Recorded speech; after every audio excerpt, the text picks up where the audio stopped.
You're watching TSN, the Sports Network.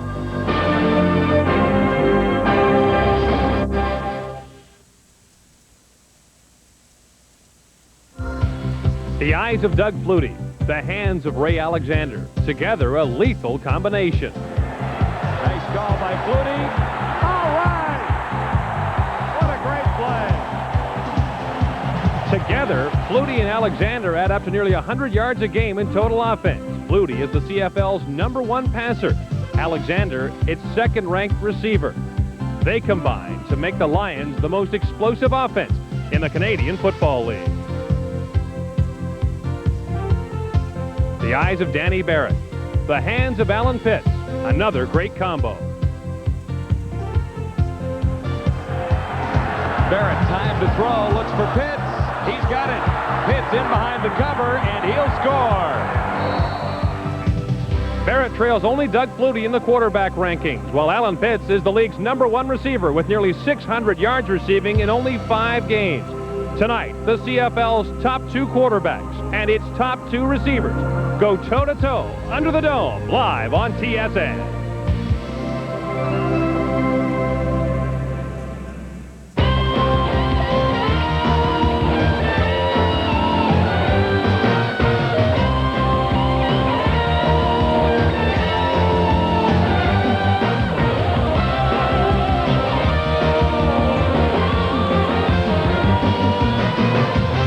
TSN presents the CFL Game of the Week.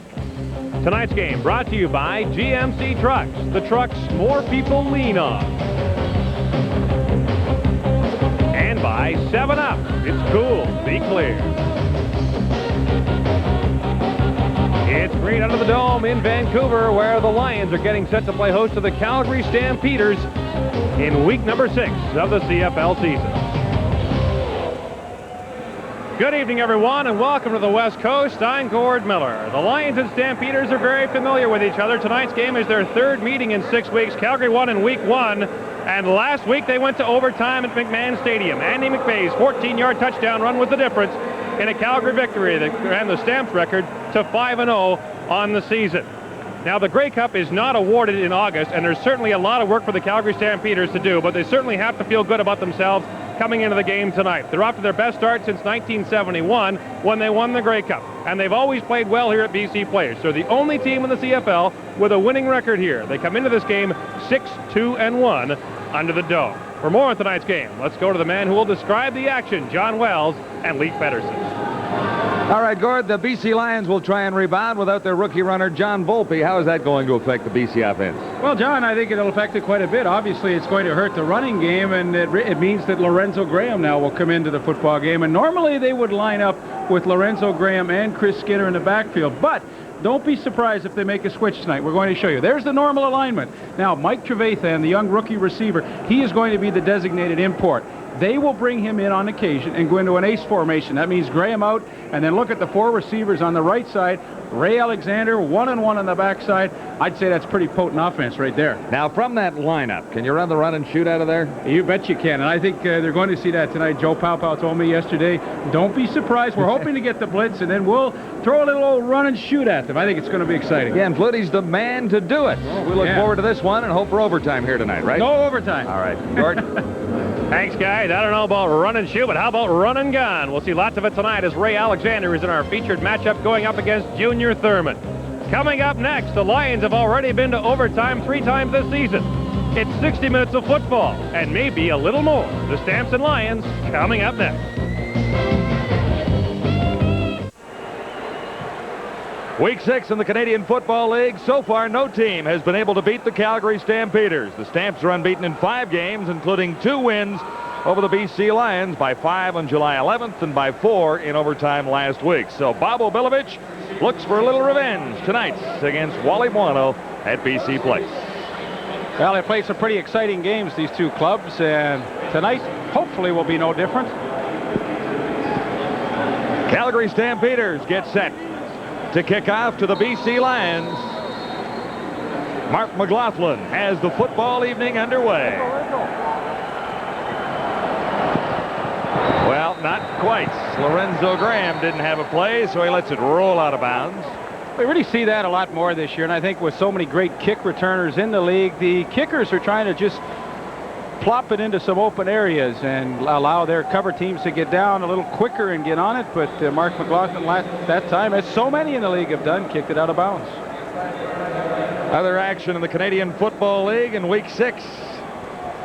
Toronto handing the Saskatchewan Roughriders a rather embarrassing pasting at 62-10 at Skydome tonight. And the Roughriders have come back to beat the Edmonton Eskimos. And Joe Farragelli is hot, unbeaten in 2, 36-35 Ottawa over Edmonton. That must have been some kind of game. Eskimos were up by a couple of touchdowns at one stage of things. Ottawa came back to tie it up at 29-29 and finished with a 1-point win. We'll try again. This is Lorenzo Graham on the return for the Lions. And he gives BC instant field position out across the 45 to the 47.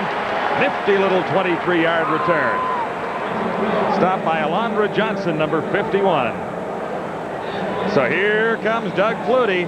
Yeah, you know, big numbers. Yeah, his second year in the CFL, he is so much more comfortable, and I think as you see that comparison there, the numbers reflect that. You know, his second year, he's reading coverages quicker and better, and he's got a great receiving core to work with, and boy, oh boy, that makes a huge difference too. First down for Flutie and the BC Lions at the 46. This is Matt Clark, number 85. And he was stopped by Walter Ballard. Up front, some changes, Leif. Interesting change up front. Larry Clarkson, the normal left tackle, is not playing tonight. He's not hurt. He's just been relieved of his duties for a night. Jamie Terrace gets his first start ever in the CFL at the offensive guard position. Pretty potent receiving core there. Raymond Etheridge with outstanding speed. Ray Alexander, number 2 in the league in catches. And, of course, the change we told you about in the opening, Lorenzo Graham in replacing John Volpe. Chris Skinner, he is having a super season catching the football. 21 catches already coming out of the backfield, and I think the most interesting point in that is that he's averaging 12 yards a catch, and for a fullback, that's pretty good.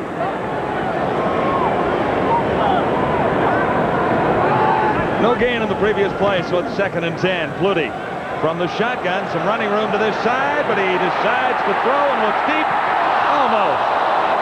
Raymond Etheridge was the intended receiver, and Junior Thurman was with him step for step. They didn't miss connecting by much. Well, it looked like a great throw, and Junior Thurman was beaten initially, but then he shows great reaction as he is able to get back and at least get a hand in the face of Ray Etheridge. Watch this. Doug Flutie just throws it as far as he can. Etheridge just didn't react to the football. He faded to the outside, and the ball was just a little inside him. But actually, a pretty good throw by Doug Flutie. You hope that your receiver can make that adjustment at the end. Etheridge couldn't.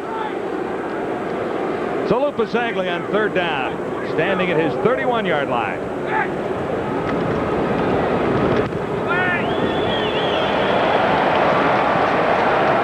Mark Guy on the return for Calgary, starting from his 21. There's a flag down already as Guy crosses the 30. Robin Belanger leading the BC tacklers. A 42-yard punt for Pasaglia, so that's right on average.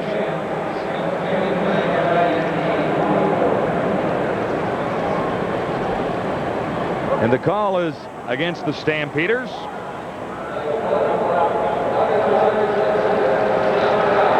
Dave Ewell is in charge of proceedings here tonight.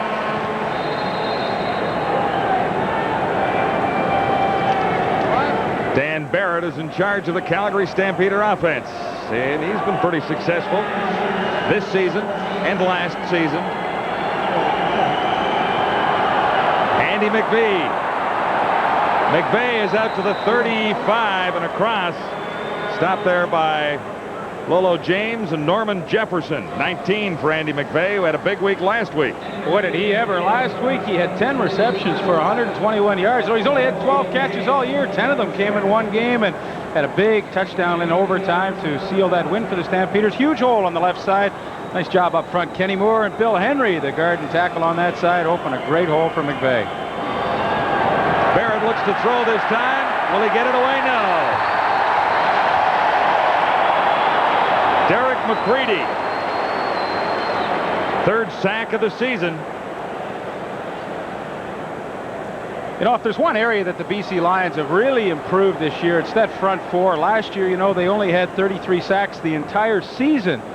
Now in just 6 games, Major they've got foul. 15. Unnecessary roughness. BC number 78. First down. That's Dietrich Wise.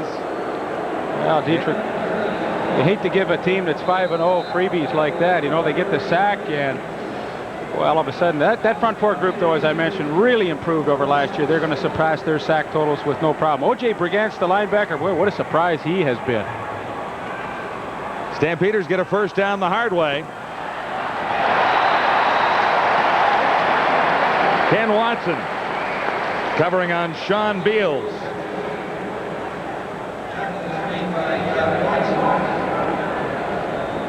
Up front for the Stampeders, the veterans are there, including Lloyd Fairbanks and Leo Blanchard on the right side. New receiver in Carl Bland. Played 1 game for Calgary prior to tonight's. And there are your runners for Mr. Barrett.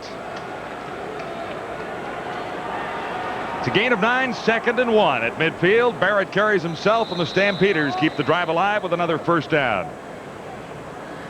Hot night here at BC Place. Really is. You know, even on a normal night here in Vancouver, when the temperature isn't as warm, the air circulation inside BC Place is very poor, and I think every player will tell you that it's a very difficult place to breathe in. And tonight, now, it's a very, very hot, humid day in Vancouver, kind of uncharacteristic of their weather in the summer. And it is going to be hot for the players on the field tonight. Now at the Lions 53, Stampeders first down. Barrett got away from the early charge and then got a block and fired on the run.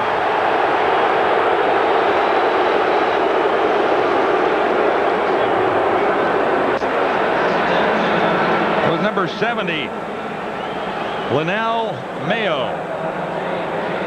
Linnell Mayo is really an interesting story. He was in the NFL Combine Camp. That's where they bring a lot of players in to test them and their skills, and he was ranked the 3rd best linebacker in U.S. college football last year.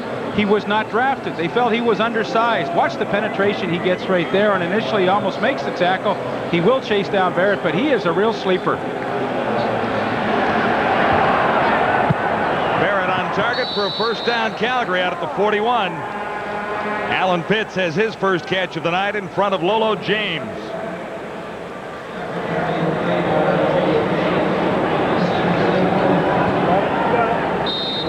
Now, guys, you mentioned the heat here at BC Place, and the Stampeders are taking very special concern down here, telling the players to consume a lot of fluids early so they don't cramp up later. They also practiced last night with very loud rock music to get ready for the crowd here. Wonder what they were listening to. This is Keevan Jenkins, and he has a couple. Former BC Lion. Jenkins is averaging 3.8 yards a carry in that time, stopped by Dietrich Wise. Now, Gord makes an interesting point about consuming the fluids, but really to do it properly when you're expecting a warm night, you really have to start the day before and consume a lot of liquid the day before. Certainly while you're playing the game, you want to replenish your system with it, but boy, the hard work to keep the fluids in your system starts the day before. On 2nd and 7, Barrett fired for Sean Beals, but the intended receiver had fallen. It was an opportunity for an interception by Ken Watson, who was covering. And interceptions haven't come too easily against Danny Barrett this year. He went 194 pass attempts before one was finally picked off last week. And Norman Jefferson did it. Danny Barrett, quarterback who simply will not beat himself. Mark McLaughlin is set to go with Danny Barrett holding. And he's wide. So the Stampeders hit the scoreboard but settle for a single point. McLaughlin not all that happy with himself, but Obilovich and the BC Lions escape giving away just one. Ray Alexander off to a tremendous start this year. Tonight he is matched up against Junior Thurman, the corner of the Calgary Stampeders, and we talked to him about that. Well, Junior's a pretty good defensive back, pretty good corner, and have to go out and play your best and play your hardest. But if you really want to call it a matchup, I don't think it's really a matchup because they zone a lot, and Junior has a lot of help coming out underneath and over top. During the game, you probably see that. Hopefully, we'll go out tonight, and maybe he'll play some one-on-one, and we'll have some fun. Little one-on-one. Let's have some fun. Yeah, I think so. Well, they are matched up against each other right here. Ray Alexander, Junior Thurman. Thurman off to a good start himself this year with a couple of interceptions. Equals his total of all of last year, so we'll follow it for you. From the 38, 1st and 10. And a big BC first down as Ray Alexander meets Junior Thurman. Little one-on-one for a 20-yard gain. Well, it helps when you're 6'4". Watch Ray Alexander leap in the air and haul this pass down from Doug Flutie. A perfect throw, perfect catch. I mean, you can't really defend it any better than Junior Thurman did right there. That's our matchup. We're going to follow it for you. Boy, they took their cue nicely, didn't they? Yeah, one-on-one. Let's have some fun. Zip. Yeah. There you go. First down, Lions. At the Calgary 52. This is Chris Skinner, and Skinner breaks for a first down inside the 40. Who's met by Dwan Brandon.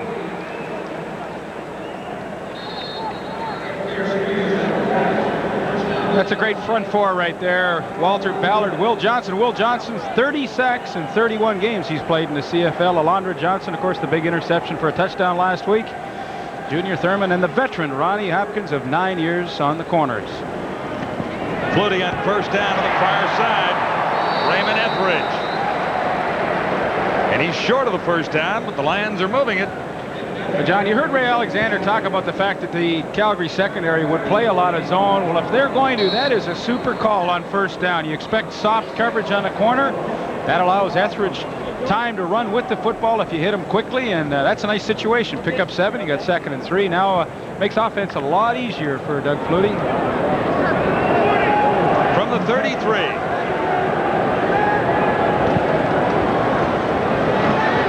Flutie stumbled. Now he has a man open. Lorenzo Graham brought down at the 15. Stopped by Kenton Leonard. Nifty little 20 yards for Lorenzo. Boy, does he do a nice job. He sees Flutie in trouble. He's to the right of your screen, and he just finds a little opening, and Flutie completes the pass to him. Good block to the right there by Ray Alexander on Ronnie Hopkins. That allows Lorenzo Graham to get the outside. And boy, it's nice to see a guy come in off the bench. Volpe's hurt. Lorenzo gets his chance to play tonight, and so far he's doing a nice job. 1st and 10 Lions at the Calgary 14, and Skinner was the intended receiver. Flutie a little off target that time, with Brandon covering. Only 1 point in the ball game so far. Calgary leading 1-0 on a missed field goal. Boy, Flutie has had success against Calgary. It's tough to believe they've lost their 2 games to them when he's thrown for over 700 yards in those 2 games, but might make the point that the total score difference was 9 points in 2 games, so obviously pretty close. 2nd and 10 for the Lions. Calgary 14. Flutie looks to the end zone, and Jay Christensen didn't really have an opportunity to turn in time. Kenton Leonard was covering on Christensen that time. Well, it was still a nice drive, and Flutie able to get his team down in scoring range for Lou Pasaglia. The familiar Lou comes from the crowd. There's a comparison between the 2 kickers. Pretty close. Yeah, Mark missed his first. Let's see what Louis does with his first crack of the night. Both kicking over 70%. Louis Pasaglia good on 12 of 17. He's having a good year. This from 21 yards away for Lou Pasaglia. And he smacks it through. The Lions slip into the lead, but it's only by a couple of points. And it's early at the stadium at BC Place. 3-1. BC leading Calgary. Who's the #1 receiver in the CFL? None other than this man, Alan Pitts. And boy, does he have a great relationship with his quarterback, Danny Barrett.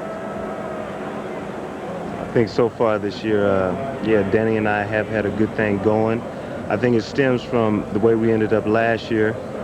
And the fact that, Derek Crawford went down early in the season, and the fact that Danny and I and Derek and Danny worked a lot together last year, and now that he's out, it seems like a lot more, I wouldn't say pressure, but Danny's looking to me a lot more.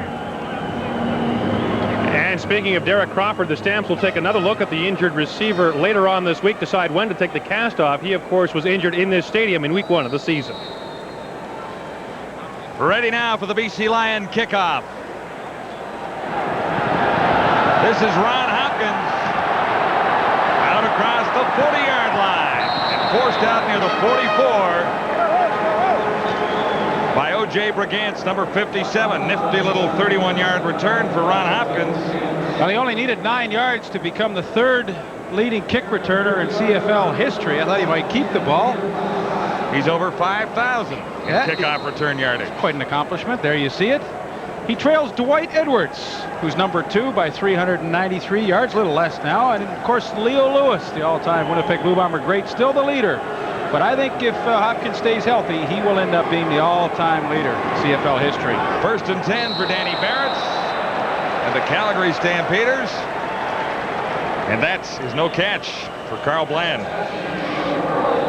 Carl Bland in his 2nd game with the Calgary Stampeders. Last week, only 1 catch for 6 yards. And chatting with Wally Buono yesterday, he felt that Carl needed some adjustment time to our league. Spent 7 seasons in the NFL, 5 with Detroit, the last couple with Green Bay. 90 career receptions in his CFL career, but it takes time to get used to this game. It is different. 2nd and 10, Stampeders from the 45. Barrett with time, man open. Alan Pitts made the catch and then lost the ball. 1st down for the BC Lions. Nice catch by Alan Pitts, but Andrew Thomas decked him. What a great hit by Andrew Thomas. I mean, that's what you ask from your middle safety. If you can't get there to break the pass play up coming down the seam to the slot back, you're required to do the next best thing, and that is to deliver a blow. And watch here, Pitt stretched out as he comes down. The helmet is right there, and in fact, it's the helmet that knocks the ball loose. Zach Allen is there, and the BC Lions get a turnover. That is some hit. Andrew Thomas getting the start tonight. Lions 1st and 10 from the 42. BC leading 3-1. Flutie stands in and fires. It's going the other way. Ron Hopkins taking it away from Mike Trevathan. Number 15, Ron Hopkins.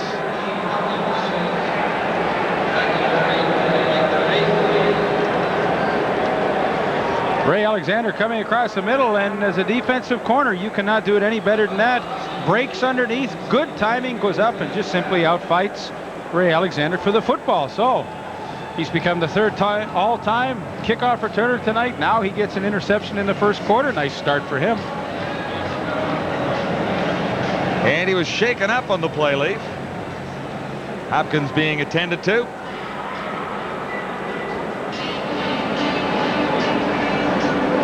Well, he is a 9-year veteran, and of course, when you've been a corner for 9 years, you've seen a lot of things, and he probably looked straight through into the backfield and read the pattern right from the start and anticipated where Alexander was going to go, broke on it, and made a nice interception.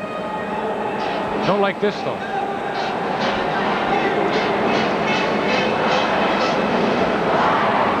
.439 remaining in the opening quarter at BC Place. Had those numbers a second ago, Leaf, but there it is in black and whites. Well, as I mentioned, if he stays healthy, and it's ironic that he's down on the field right now, but if he stays healthy, I don't see any reason why he cannot become the all-time kickoff return leader. You know, Dwight Edwards at number 2 spot, you know, he's still playing football. He's playing in that semi-pro league. They got it some team in Toronto. Yeah, the Toronto, I forget what they call themselves, but it's a semi-pro league, and Dwight Edwards still at it. One more look. The interception. We'll see if we can see what happened at the end of this run back that caused the injury to Ron Hopkins. Ooh. Just lost his footing and then took a shot right on the knee. Pat Clayton, the head athletic therapist for the Calgary Stampeders. Well, he's had some kind of career in Canadian football as a head coach, hasn't he? Wally Buono. Yes, he has. Great season last year. He's unbeaten so far in 1991. Calgary Stampeders trail the BC Lions here at BC Place, but it's early, and it's only 3-1 so far.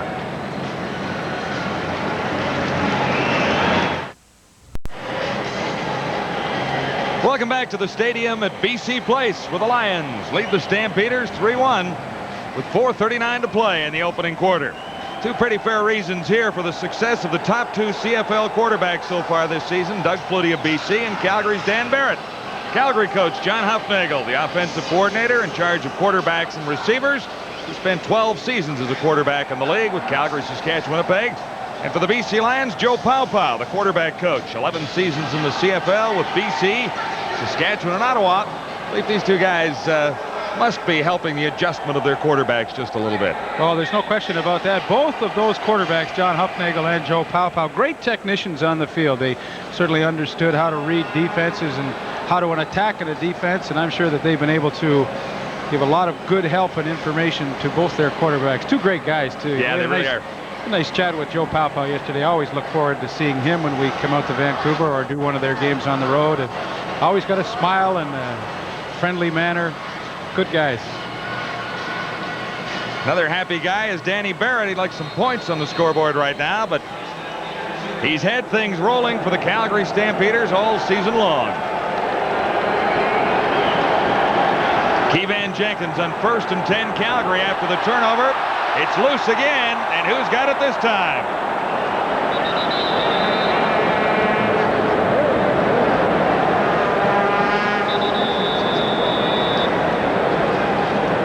Who's got the football?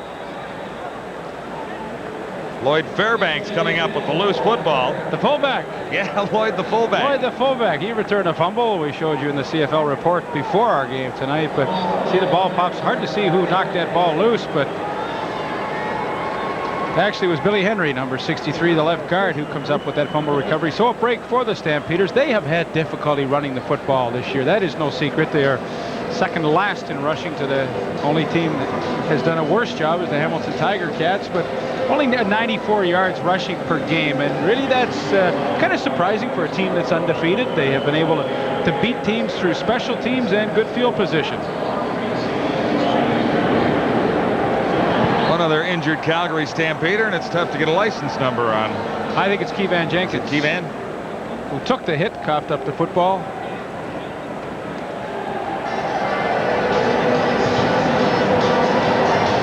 Stampeders get a first down out of the fumble by Keevan Jenkins with the recovery by Bill Henry.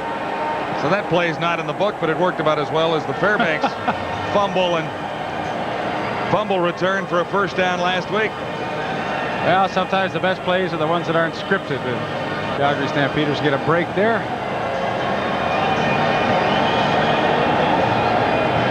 Well, we'll be on the first jet tomorrow morning to catch the Tiger Cats and the Blue Bombers at Winnipeg Stadium. This team's struggling a little bit. This is another rematch. The Bombers winning last week. I understand today, I heard that Danny McManus may start tomorrow night for the Blue Bombers. And I think Mike Kerrigan is going to start for the Tiger Cats. That'd be all right.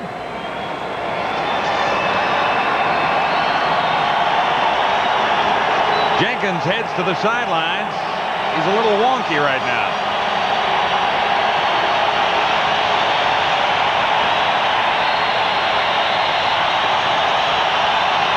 Calgary Stampeders trailing 3-1. First down at the BC 51-yard line. I think it was tipped. The intended receiver, Sean Beals.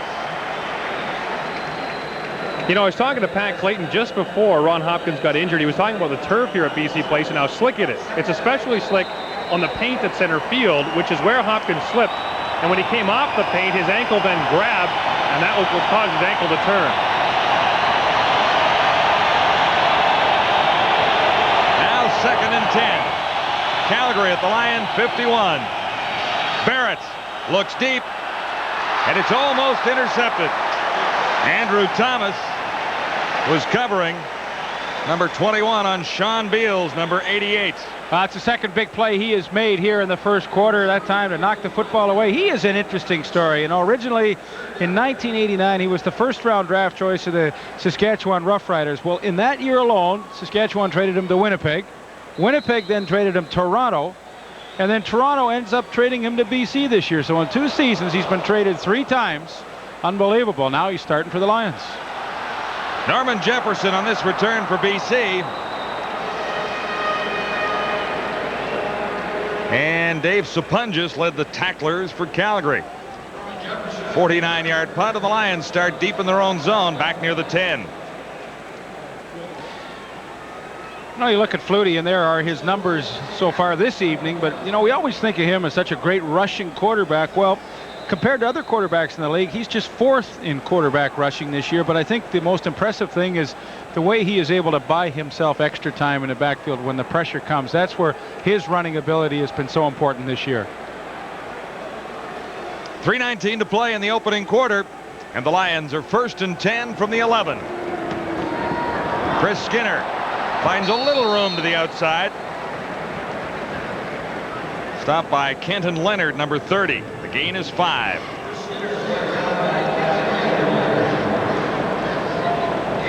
Chris Skinner really seems to have found a home out here in BC. Had some great years with the Edmonton Eskimos, as you'll recall, and went to Ottawa on a trade. Now comes out to the British Columbia Lions, and he has really found a home here and doing a nice job running from the fullback spot and also catching the football really well this year. This is 2nd and 5. And this is Lorenzo Graham for a first down. He's out across the 25. Stopped by Greg Peterson. 9 yards. First down, BC. Boy, when you're backed up, what a great thing to be able to run the football and get yourself out of trouble. That time a super lead block by the fullback, Chris Skinner, allows Lorenzo Graham some room to run, and he picks up the first down. And Doug Flutie has picked up 1 first down now on this drive to get them out of some trouble.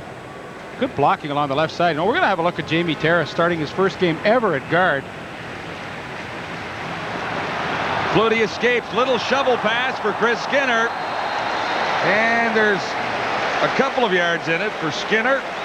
Heads up play by Flutie because it worked. Matt Finley made the stop after 7 yards. Pretty nifty throw. Yeah. Just a little shovel. There you see it. Little kind of option play, like option quarterback would give the running back the football.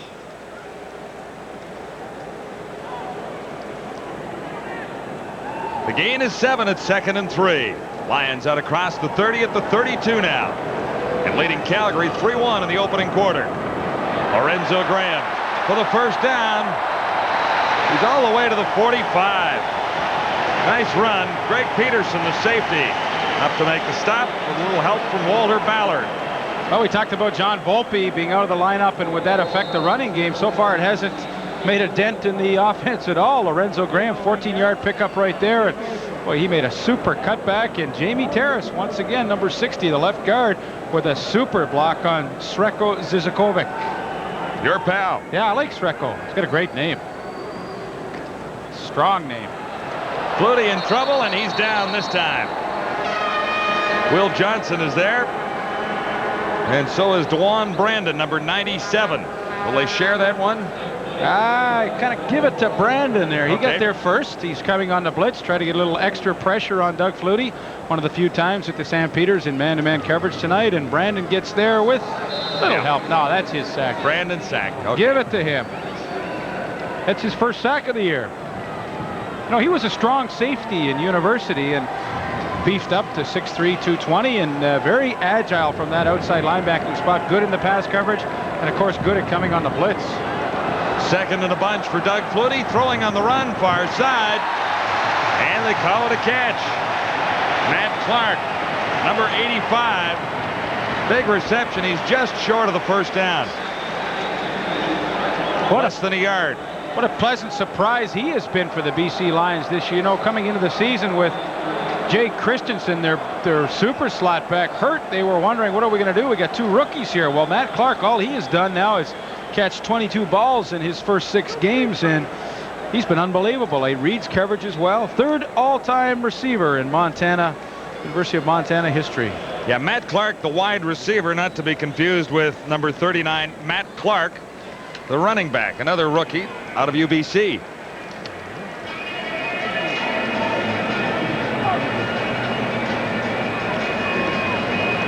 Another injured Stampeder is Greg Peterson.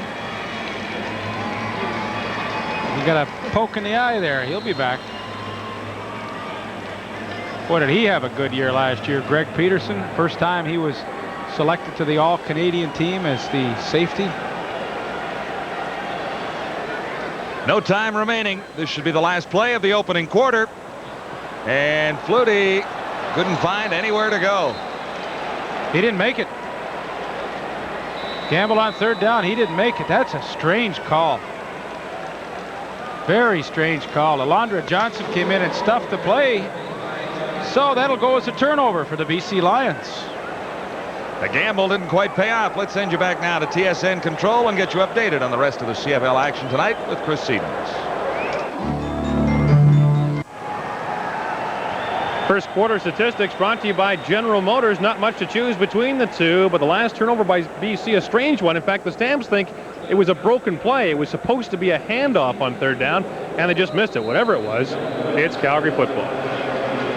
And that's why the Stampeders are 5-0, plus 14 in the takeaway giveaway category. And on first down, Barrett right on target. Pitts eludes a tackle and then lost the ball. Lions look to have it again. It's going right back to BC. O.J. Brigance forcing the turnover. And Norman Jefferson coming up with the ball. Here's another look. Boy, nice pass route by Alan Pitts. Good push at the end. Got away with it on Lolo James. And what's a good move to get around him. Now, on the top of your screen, here comes 57. O.J. Big hit. Fumble comes loose. Norman Jefferson. So back-to-back turnovers. Good hit by twice. Yeah, Andrew Thomas actually was in there on a pretty good hit too. So no harm done to the Lions on the gamble that didn't pay off. Flutie gets another crack at it as BC gets the ball right back with a first down at the 31. Even in turnovers. And this is Lorenzo Graham, broke one tackle. He's out across the 35 and near the 37. Gain of 6. Stopped there by Kenton Leonard. You know, he only got 6 yards, but that was a great run by Lorenzo Graham. Initially, you know, nobody blocked Matt Finley. Matt Finley's a good size. He's 6'2", 2 1/4, but Lorenzo kind of ran over him and ended up picking up 6 yards.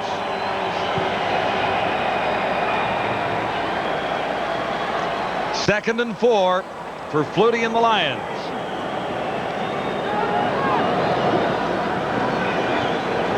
Near side, Ray Alexander, and that's a first down BC. Alexander forced out by Anthony. Carl Anthony comes in at the corner spot, replacing the injured Ronnie Hopkins. And, well, you know what I like about Ray Alexander and Alan Pitts? You look at the great receivers. They use their hands so well to catch the ball. You know, a lot of guys let that ball come into their shoulder pads and try to cradle it, but not the good ones. The good ones extend the hands, and, of course, you're able to catch the ball a little earlier when you do that, too. Plenty for the first down, and the Lions are now at their own 50 on first down as Lorenzo Graham carries across midfield. Mark, another 6-yard gain there, stopped by Matt Finley. Well, the injury report from the Calgary bench is pretty simple. Keevan Jenkins got his head binged. He'll be okay, and so will Ron Hopkins, who has a slightly twisted ankle, but both men will likely want rooms near the ice machine tonight. Good point. All right, the gain is 6. It's second and 4. Slight delay for Graham, and he will not have the first down that time.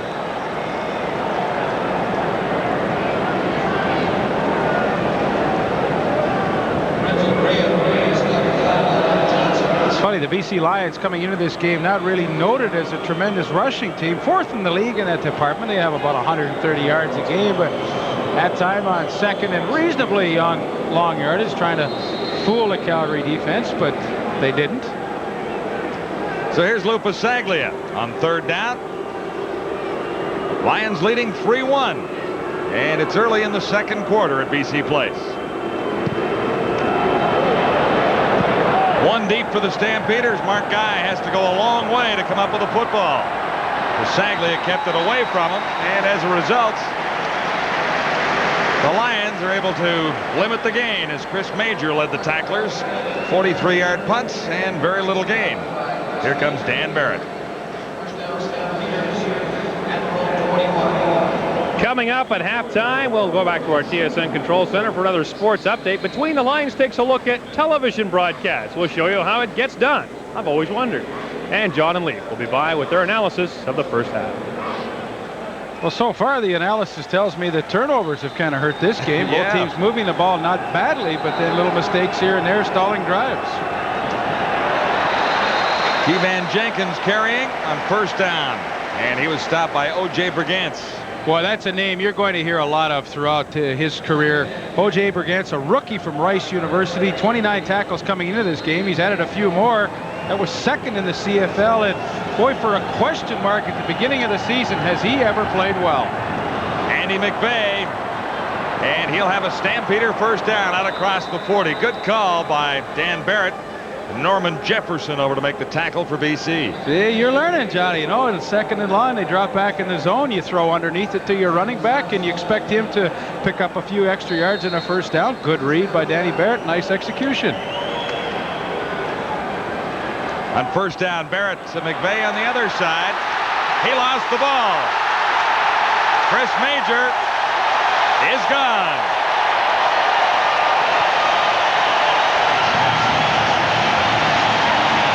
Another turnover, and the Lions increase their lead.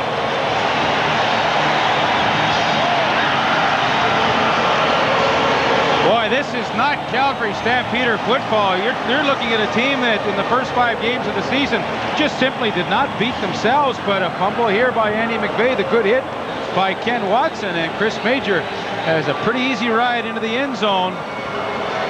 Well, the BC Lions take advantage of a Calgary Stampeder turnover. Now Barrett coming into the game and only tossed 1 interception. He's tossed 1 tonight. And the Stampeders have fumbled a couple of times.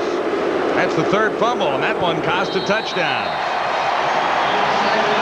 Well, you know, there's 2 ways you can look at these things. I mean, did the guy fumble? Did he make a lousy play, or was the hit so good that it caused the fumble? And I really think tonight it's the latter. The hits have been so good.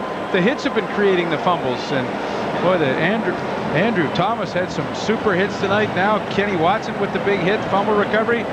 BC Lion defense doing a great job here in the first half. Chris Major has the touchdown, and the BC Lions have the lead. It's 10-1. BC over Calgary.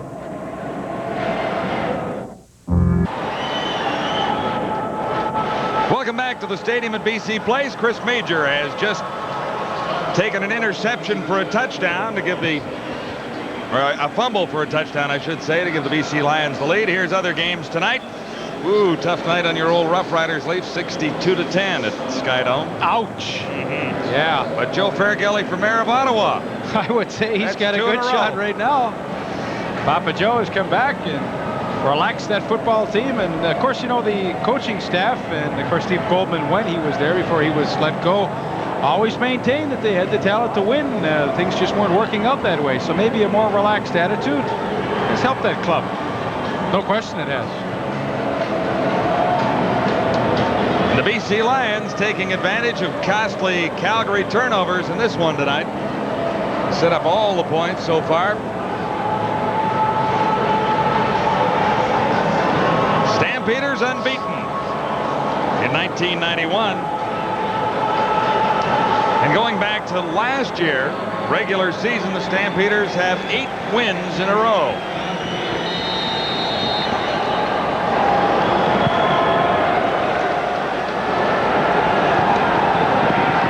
Here's Keevan Jenkins on the return for Calgary. Out across the 35, and he's surrounded there. Brigance leading the BC tacklers after a 23-yard return. Well, Danny Barrett really hasn't had a bad night. I mean, his guys have dropped a few footballs for him, but really hasn't been his fault that they're trailing 10-1. Well, let's see what Barrett does with it here. 1st and 10 Calgary, beginning at the Stampeder 38. Double flankers to the left side as Barrett moves this way and finds Mark Guy. He lost the ball. BC has it again. Andrew Thomas causing the fumble, and Dietrich Wise coming up with the football. Nifty little dance. Yeah, that's some pretty good footwork there, and the fans here at BC Place really appreciate the way their defense is playing in the first half. I mean, they are doing some hitting out there. I mean,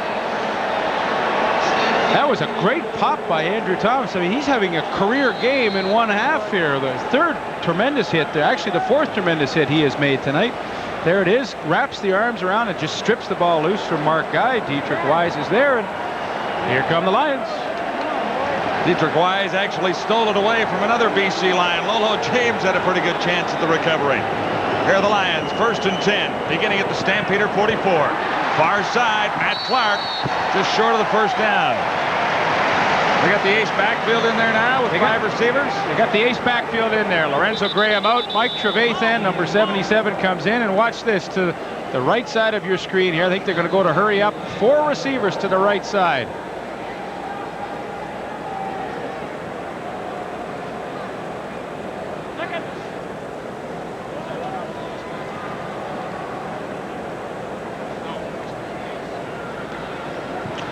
So when they go to this ace formation, we're going to show it to you once again so you'll be familiar with it. Puts a lot of pressure on the defense. 5 very capable receivers in the lineup. There you see how they will line up. They'll flip that over from side to side, but basically that's what you're going to see. That's a pretty exciting group out there, isn't it? I want to see how Calgary defenses it. They're having a long look at it. Oh, are they ever? Are they ever? And Flutie on the quarterback sneak keeps himself on 2nd and 1. He just walked right around the end. Yeah. Like a little scoot. Yeah. Fresco's is a Kovic. This is a good scheme, too. If you're going to use this kind of a formation, go to the hurry-up offense, too, so the defense doesn't have time to make adjustments and change coverages. That's the run-and-shoot look. No protection for him from the backs.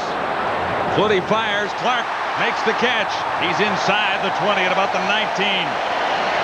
Juan Brandon forcing him out. The gain is 12 yards, and Flutie has the Lions roaring. Matt Clark, 2nd catch of the night for him.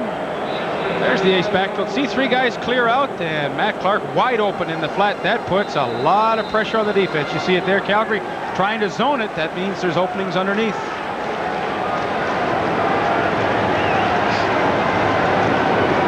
Two running backs in the formation now as Flutie goes to Chris Skinner. And Skinner turns it into a decent gain. He's inside the 10. Oh, they're really giving the Calgary Stampeders some different looks here and confusing that defense. Walter Ballard finally makes the tackle, but that time Raymond Etheridge lined up in the backfield with Skinner, and he will clear out for Skinner. Skinner comes underneath. Easy passes to complete.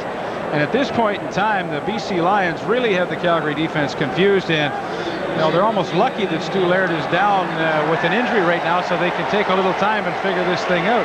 There's the ace, the 3 receivers there, and Etheridge clears out, Skinner underneath, and what a year he is having catching the football. Looks good, doesn't it? It really does. Yeah, I like that. And it's been effective on this drive for Doug Flutie. Yeah, I hope he likes it. You can't see his face right there, but I know that they were going to put this in for this game because John Volpe was out, and it's a pretty good scheme. Lions leading the Calgary Stampeders. It's 10-1 with 9:05 to play in the 2nd quarter. That's the way they lined up most of the season and originally tonight. And they take Graham out. Trevathan comes in. And instant excitement. Yeah. And instant trouble for the Calgary defense. Stu Laird is okay, as I expected he might be. Slow this game down any way you can when another team's on a roll. And that definitely is the description of the Lions right now. On a roll. First down and goal to go from the 9. 5 receivers in for the Lions. Let's see where Flutie goes. 5 wide receivers. He'll carry himself. Touchdown. Stampeders looked awfully confused there.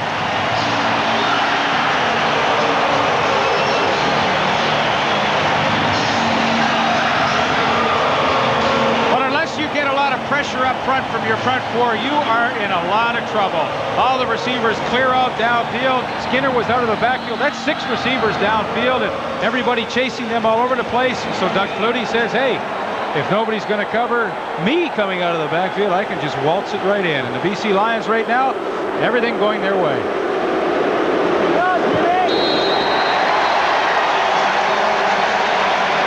Doug Flutie has the BC Lions out in front, 17-1. 3 rushing touchdowns on the season, his last covering 9 yards. And there's your score in our game of the week. Well, Doug Flutie directs quite a nice drive for the BC Lions and caps it off himself with the 9-yard run. Interesting cat and mouse game going on with the ace formation, gentlemen. Calgary rearranged the defense to cover it. Flutie saw that, checked out of it, and ran in. So Calgary is now trying to adjust its call so that Flutie won't have time to react to it. Yeah, I would say they'd be having a pretty serious meeting on the sidelines. Doug Flutie's probably talking to Joe Paopao up here in the press box saying, how'd I look, Joe? Pretty good, eh? Let's go back and have one more look. See the Calgary defense. I mean, everybody clears out. They're so concerned about the receivers, and Flutie with a little fake to throw to Skinner. That gets rid of Matt Finley. And an easy move on to Londra Johnson. That looked nice. Ace of a move. Ace of a move with the ace backfield. Yeah, I like that. This is Keevan Jenkins on the return for the Stampeders. He's got some blocking help to the near side. And Jenkins is out across the 50 and across midfield. And kicker Julio Caravana over to help make the stop on Keevan Jenkins that time. You know, John, there's a lot of reasons, obviously, why Calgary comes into this game undefeated, but I think nothing typifies that better than their special teams. They, time after time, allow Danny Barrett and that offense to play on a short field. Here they're starting in BC territory at the BC 53. That means they've only got 53 yards to go for a touchdown. I mean, that is a short field. Jenkins carries the ball. There's a penalty marker down. Derek McCready, number 79, made the stop for BC. Indication is offside against the Lions.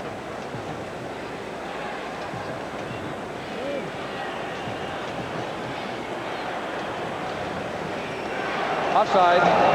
BC number 70. First down repeated. Linnell Mayo offside. Boy, he's got some great speed. You know, he's a pretty small guy, though. He's only 6 feet, 236 pounds, but 4.5 speed. He is at that rush end position. On 1st and 5, Keevan Jenkins has only a couple. Stopped by Zach Allen, the BC middle linebacker.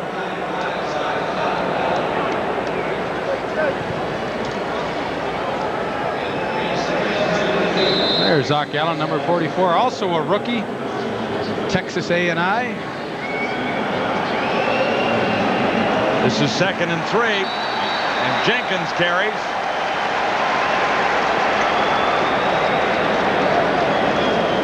Does he have the first down? Not quite, Dan Barrett says. We're about a foot short. Now they're going to bring this short yardage team in, and my pal Sreko Zizakovic, number 96. Now he's a defensive tackle. They bring him in on short yardage.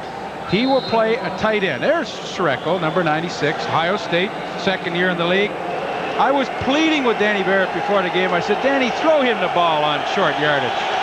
Well, here's the perfect opportunity. Oh, it's 3rd down. I don't think you're going to see it here. Barrett keeps himself. It'll be a Calgary first down as the BC Lions continue to hang out of the lead 17-1 with 7:05 to play till halftime.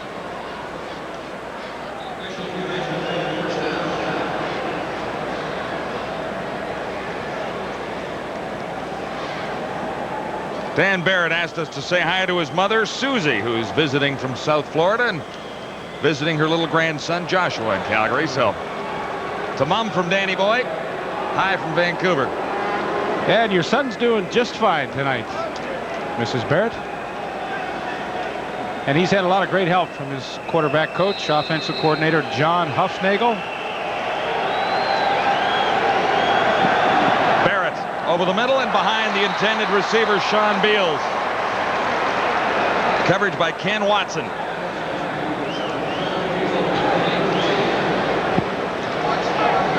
How'd you like to be Sean Beals? You know, he played 10 games last year. Now he's played this year. He has still to catch a touchdown pass.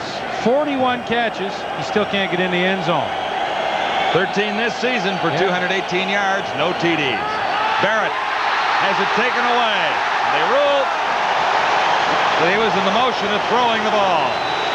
Well, I'd like to see that one again. Lionel Mayo came around from that rush end position and knocks the ball loose from Barrett.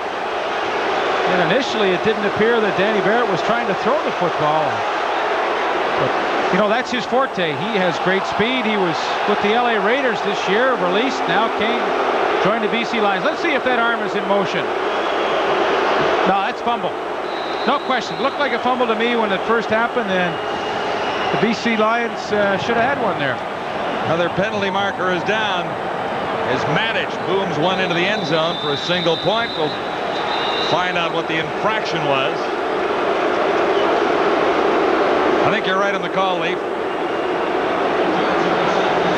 Oh, yeah, there's no question that Danny Barrett's motion hadn't started forward. The ball came loose, and the BC Lions should have had the football.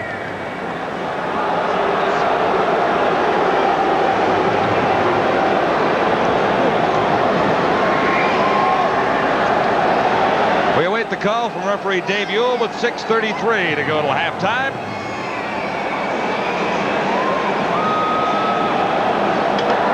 Offside. BC number 70. Third down repeated.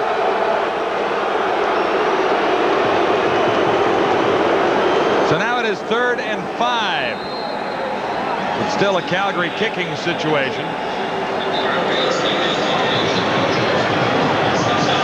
Now, the penalty allows the Stampeders a shot at a field goal from 44 yards away. Mark McLaughlin has it up. And instead of a single, the Stampeders come away with 3 points. Could be a rather important 3 points as this evening wears on. Still, the Lions have the lead. It's 17-4 in the second quarter. Let's have one more look at a controversial call here. Top of your screen, Linnell Mayo gets around Kenny Moore, and the arm has not started forward. Should have been a fumble. Should have been BC ball. And then, you know, twist of fate. Now they should get the ball. Then they only give up the single. They get the offside penalty. Now they give up the field goal. I mean, there's a whole lot of stuff happening on that sequence. Yeah, there. Tough sequence for the BC Lions. It really is, you know. Dan Barrett and the Calgary Stampeders unbeaten through 5 weeks. Here we are in week 6. The BC Lions have the lead. 17-4. Ready for a Calgary kickoff.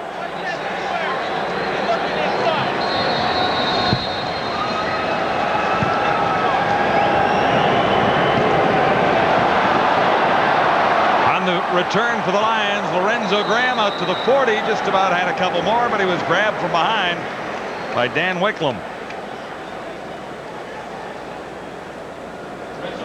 After extensive meetings on the Calgary sideline, they think they found a way to control Doug Flutie. A spy, they're calling it. Greg Peterson will be assigned to Doug Flutie to follow his every move, to mirror him on the football field. The disadvantage for the Stampeders is they'll be in man-to-man coverage most of the time, as the Lions may be able to get something deep outside. So there's the spy, Greg Peterson. I thought you were the spy. I am the spy. Those are nice numbers for Doug Flutie. A very productive first half for him. But as Gordy explained to you, Greg Peterson, if he is in fact assigned to Doug Flutie and they want to play man-to-man against that ace formation, I honestly don't like their chances. There's Greg. Hey, he's a great one. Last year, All-Canadian, first time he's ever been selected in that. And an interception for a touchdown this year against the Ottawa Rough Riders, a game that we did. 45 yards. He took a Damon Allen pass in Ottawa into the end zone. That was, in fact, the only interception he's had this year. 8-year veteran from Brigham Young University. BYU, absolutely. 1st and 10 for the Lions with the ace backfield in once more. The Lions at their own 39. Flutie over the middle for Jay Christensen.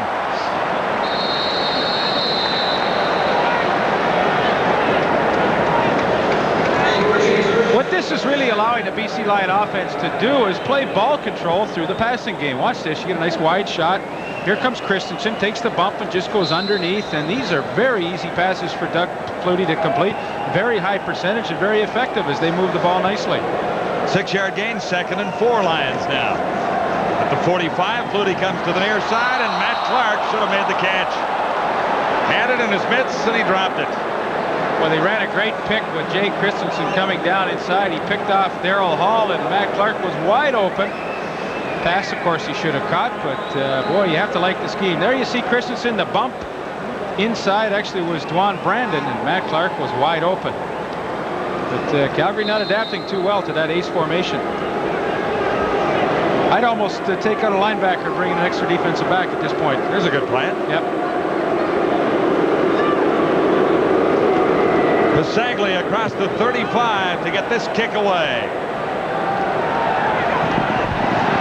Carl Bland lost the ball, but it was out of bounds.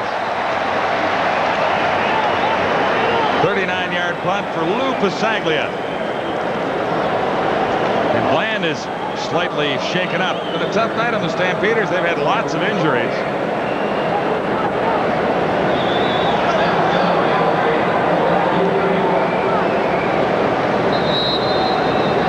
Barrett, 8 of 13, still under 100 yards at 94 yards throwing so far. And in arrears to the Lions at 17-4, second quarter. 1st and 10, Calgary at the 31. Andy McVeigh out to the 34. Stopped by Mayo, number 70. Funny, Andy McVeigh went 4 games without a touchdown on the ground of the year. Last week, he gets 1 of each. Pretty productive night he had last week in there. And the game-winning touchdown, too. Yes, he did. Flag down as Barrett fires into the turf. Alan Pitts was the intended receiver, and Lolo James was covering Pitts. Now the marker is in the Calgary backfield, so this is likely against the Stampeders.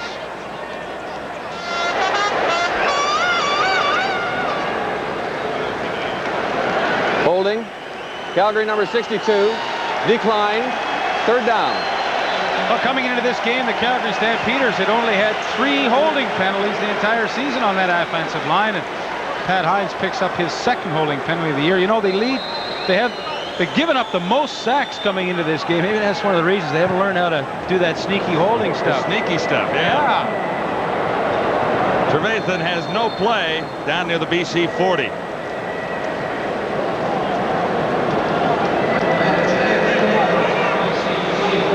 Well, this BC ace backfield is really giving Calgary a headache, because after that last series, they noticed that when Peterson mirrors the quarterback, there's this huge hole back there. So now what they've got to do is they've got to call a switch off. Either Greg Peterson switches off or takes the quarterback. It's going to be like nuclear physics back there, and you got to think at some point there'll be a breakdown. Yeah, I would think with all this switching and all that kind of stuff, somebody's going to be wide open pretty soon.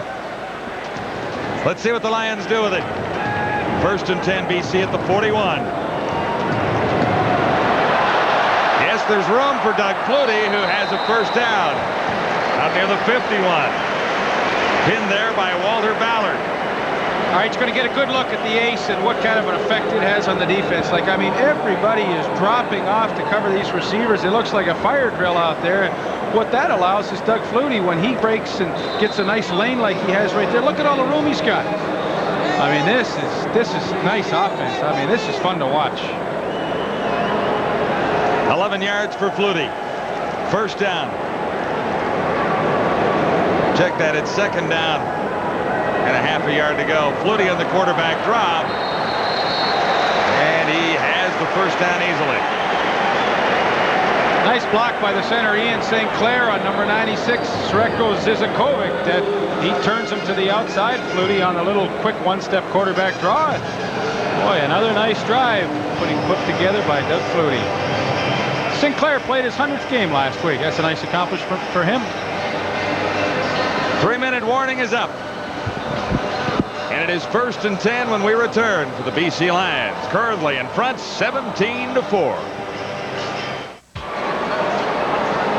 All right, here's the way the BC Lions usually line up, and they have changed things around just a little bit. It's working rather effectively when they go to this ace formation with 5 receivers, 4 to one side. I'll tell you what, it is causing a tremendous amount of confusion in the Calgary backfield. BC doing a nice job running some picks off that ace formation, get the ball quickly to the receivers, let them run with it. I mean, this is fun stuff. They pulled a sneak at Obi pulled a sneak attack on Wally Buono tonight with this. Yeah, but our spy Lee Pedersen had it all ace. We knew about the ace. That's it. Lou Pasaglia put BC in front late in the first quarter with a 21-yard field goal to make it 3-1, but the second quarter so far has been all Lions again. Chris Meagher with a 40-yard fumble return for a touchdown to make it 10-1.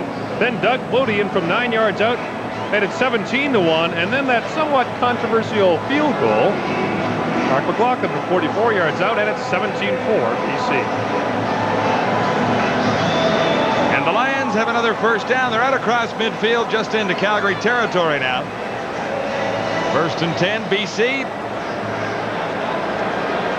at the Stampeder 53.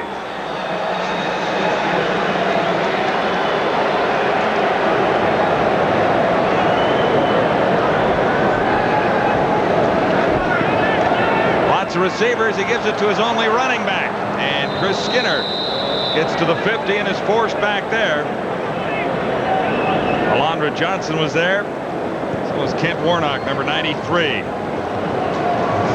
got to throw one of those in there every once in a while just to keep the defense honest, you know. So if you feel like you get them on their heels a little bit with this ace, run the football. They pick up almost 5. Almost 5, you're right. At the 49-yard line now. Flutie drops way back and looks deep for Alexander. He made the catch, but he's out of bounds, they say. Ray hates the call. It was close. I almost think when he caught the football, like he was lying on the ground, his feet were straddling the sideline. We'll have a good look at it here. Yeah, he was out of bounds, no question. Look at that. His body was on the ground when he caught it. Now his feet are inbounds, but like his body was touching down outside. That's a good call. It forces a third down with Lou Pasaglia entering once more. Across the 50 to sail this one. Mark Guy waiting at the 1. Indecision. 49-yard kick. No return. And where will they spot the ball leak? They got it in the end zone right now. That's on the 1-yard line. You know, Mark Guy just really lost a feel for where he was on the field. I think he should have let the ball bounce and, you know, give up the single at that point. But when he realized he was in the field of play and couldn't give up the single, it was too late. And good coverage. Great punt by Lou Pasaglia. And BC Lions have Calgary in a tremendous hole. So for a team that's used to playing on a short field, they got to go the max right here. This is the longest field you can see in football. 109. 9 yards, you're right.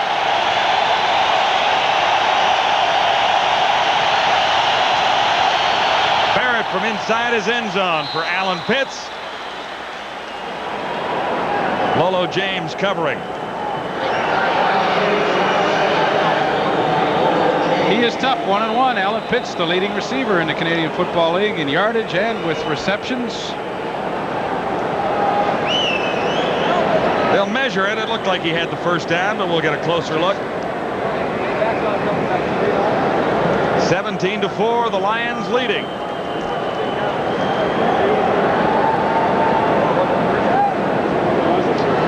Pitts 4 catches, 56 yards so far tonight. Boy, last week he had a good game too. 8 catches, 119 yards.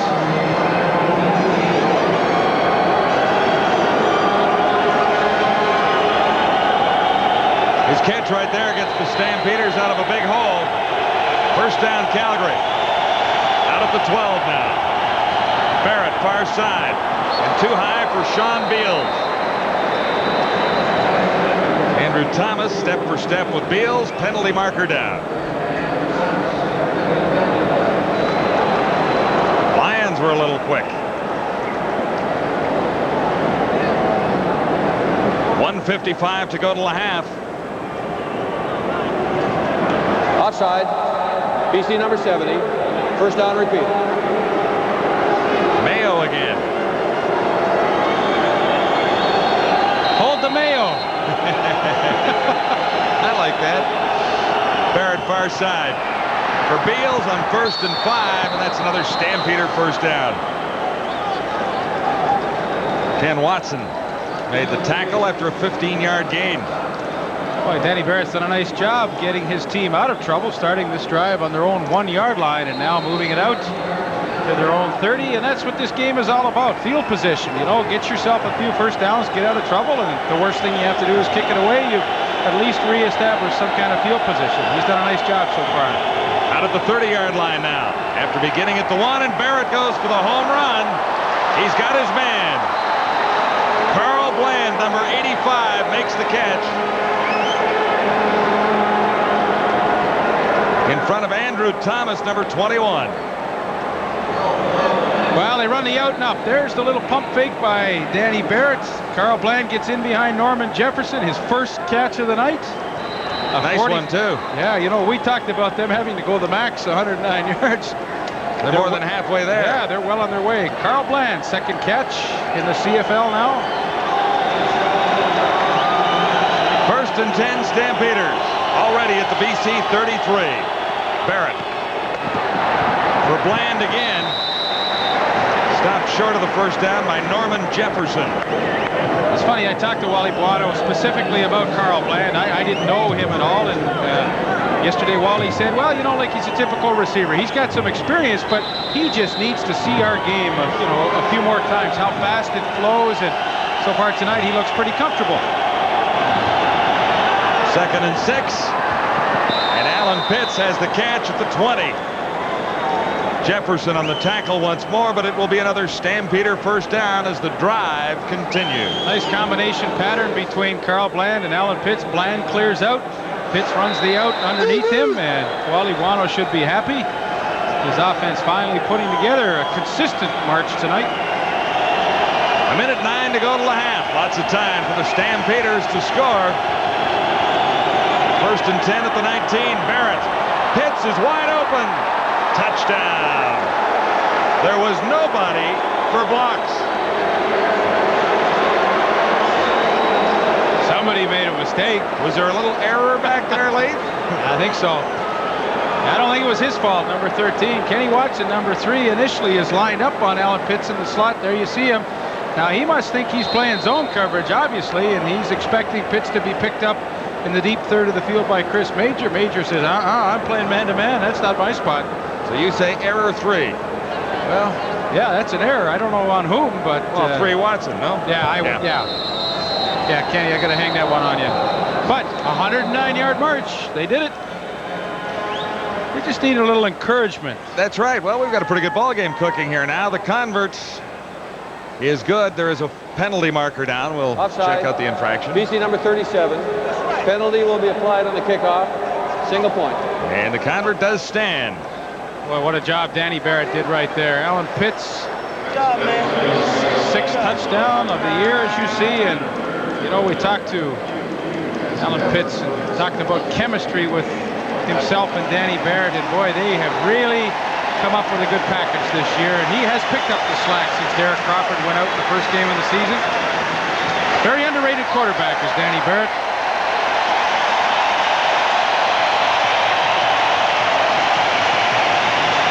One more look at the touchdown, a coverage breakdown. That's man-to-man coverage. Kenny Watson went south on that one. Obi's letting him know.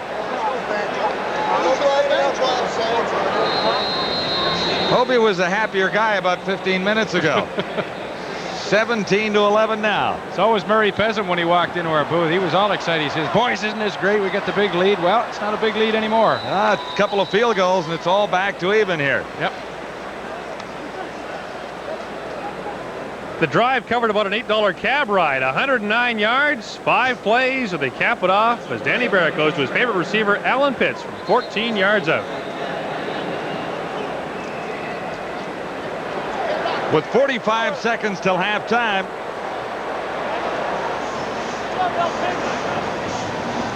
BC Lions will have a first down.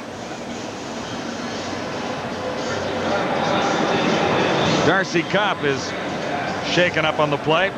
Boy, he's usually the first guy down on kickoff coverage. Dan Wicklum usually the first guy down on punt cover. Darcy is playing in his 95th consecutive CFL game. And he asked us to wish his mom and dad, Pat and Ray, back in Calgary, a happy 30th anniversary from yesterday. We're taking care of a lot of business for the players tonight, are we? Sending a lot of messages homely. Yeah. Darcy's okay. He'll be back.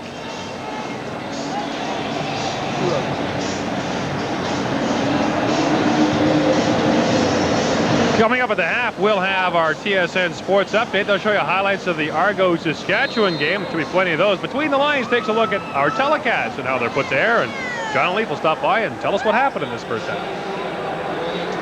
Well, there was a lot happening in the first half. Turnovers all over the place. Pretty exciting football game, and it's close now. 6 points separating the Lions and the Stampeders, with BC in the lead. Lorenzo Graham makes the catch. He's short of the first down by about 4 and stopped by Alondra Johnson. 39 seconds remaining. A lot of time for Doug Flutie to at least get his team in some kind of field goal range for Lou Pasaglia. Behind the receiver that time, Etheridge. The missile. Is that what they call him? Yeah, Raymond Etheridge. Yeah. Told you before, it's worth repeating. He beat the Rocket, Raghib Ismail, in a 100-yard dash back in high school. They say he is around a 4.3 speed in the 40. I can tell you that's flying. Well, they won't get a crack at the field goal. On 3rd and 5, Lou Pasaglia is in, standing at his 30. Too deep for the Stampeders. This is Dave Sapunjas. He's got a pretty good return going after a 45-yard kick out across the 40, but just 19 seconds to go. As Chris Major led the BC tacklers that time. David Sapunjas, a slot back from the University of Western Ontario. He had the high stepping going there the first 2 or 3 strides. He looked good returning that punt.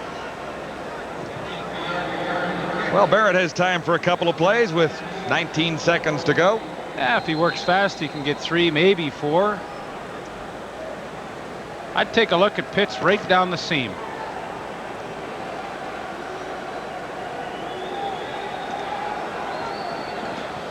Kevan Jenkins stopped after a gain of 3 by Dietrich Wise, number 78. Now 14 seconds to go. Now do you look right down the seam to number 18.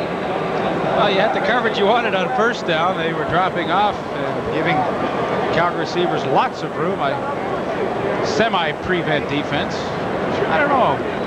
Last play of the half, I suspect they're just going to kill it, take it into the locker room. And that is the first half as the gun sounds, with the BC Lions in front by 6 points on the Calgary Stampeders. Stamps trying to keep an unbeaten record intact at BC Place tonight.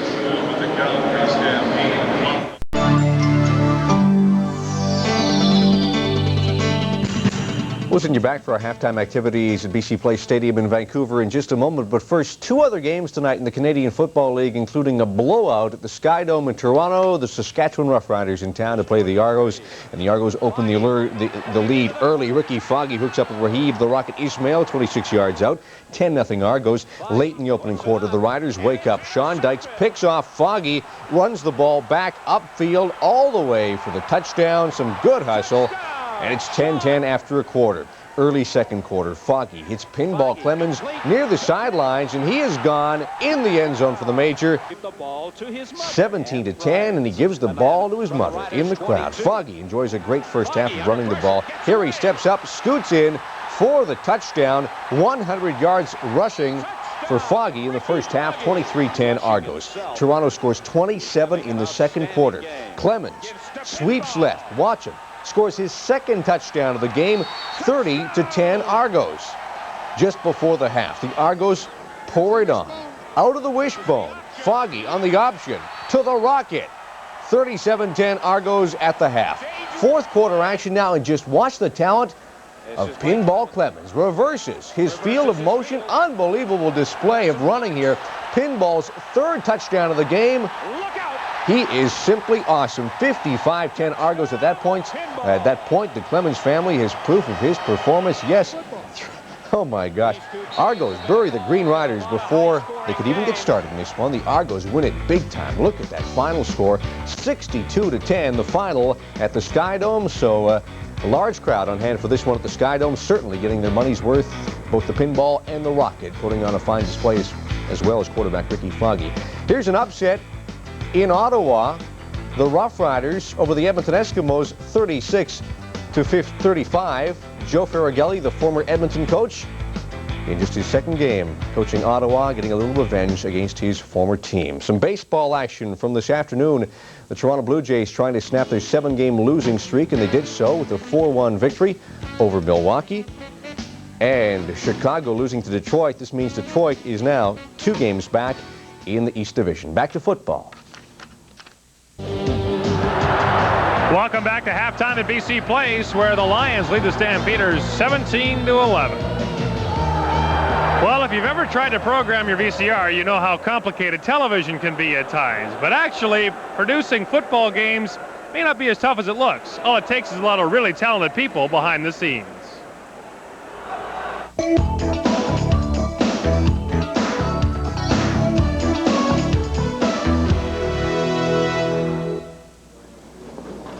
It's game time in Edmonton.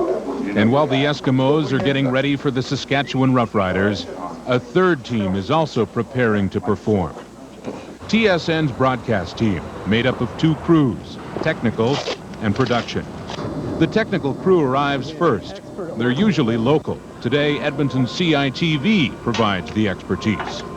A technical crew consists of 20 to 24 people. It will take them approximately 4 to 6 hours to set up all the facilities. 6 hours before game time, the TSN production crew arrives. The game is telecast using 7 cameras.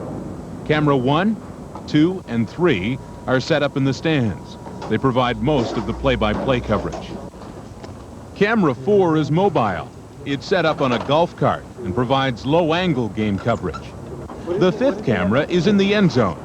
Cameras 6 and 7 are on the sidelines beside the home and visitors' bench, respectively. Communication is achieved through an intercom system. This is tested well before game time. 1, 2, 1, 2. About that loud check. 1, 2, 3. Camera 5, Jerry. Hi, I got tallies, I got external, and like the other guys, I'm going to need you just a bit louder if I can. Okay. Turn up camera 5's listen please video. 2 to 3 hours before the opening kickoff, the on-air talent arrives. Back in the mobile, statistics and graphics are being stored. Finally, the game arrives. Ready's all the camera 2. For more tonight and what could turn out to be very much a ground war, let's go to the men who will call the action. John Wells and Leif Pedersen. Go to camera 2. All right, Gord, the Rough Riders won a ground war last week. They were very effective rushing against the Hamilton Tiger Cats. I doubt very much if they're going to change things too much here tonight. Well, John, Warman to the end zone. Touchdown. Jeff Fairholm. Ready camera 6. Ready camera 3. Right there on red. Stay right there. Nothing on green. Red. Got on red. Red's our replay. Ready, go to red. Does yellow have the catch? Go to red. Roll. Now they pick up the blitz here. Look at this. Warman all day to throw, and he leads Fairholm perfectly into the open area. There you get a great shot of it. I mean, Warman just put the ball into a spot where no Edmonton guy could get it in the second. Ready, blue, ready, turning point music. Roll, blue. Time now for the TSN turning point, brought to you by Delta Faucet Wait for of it. Canada. My good friend Delta, and go through Early green. second quarter. Roll. The Eskimos Next lead cut on 14-6, blue, and please. Tracy Ham looks to Move the it over, end Dennis. and Stand by finds the. Jim Sandusky. Move it over, Dennis. I need it. A calculation will be made to the Coaching Association of Canada for training and development of coaches. Stand by. Sport. Ready to dissolve. On behalf of TSN and Delta Faucet, Delta, the way water is brought to life. And go to The it. final score, Edmonton over Saskatchewan. Nice work, Darren and Dennis. 54-24. Nice We'll be work. back to Commonwealth Stadium in just a moment. 2, Okay. 1. Dennis, here comes the sequence. Here comes the sequence.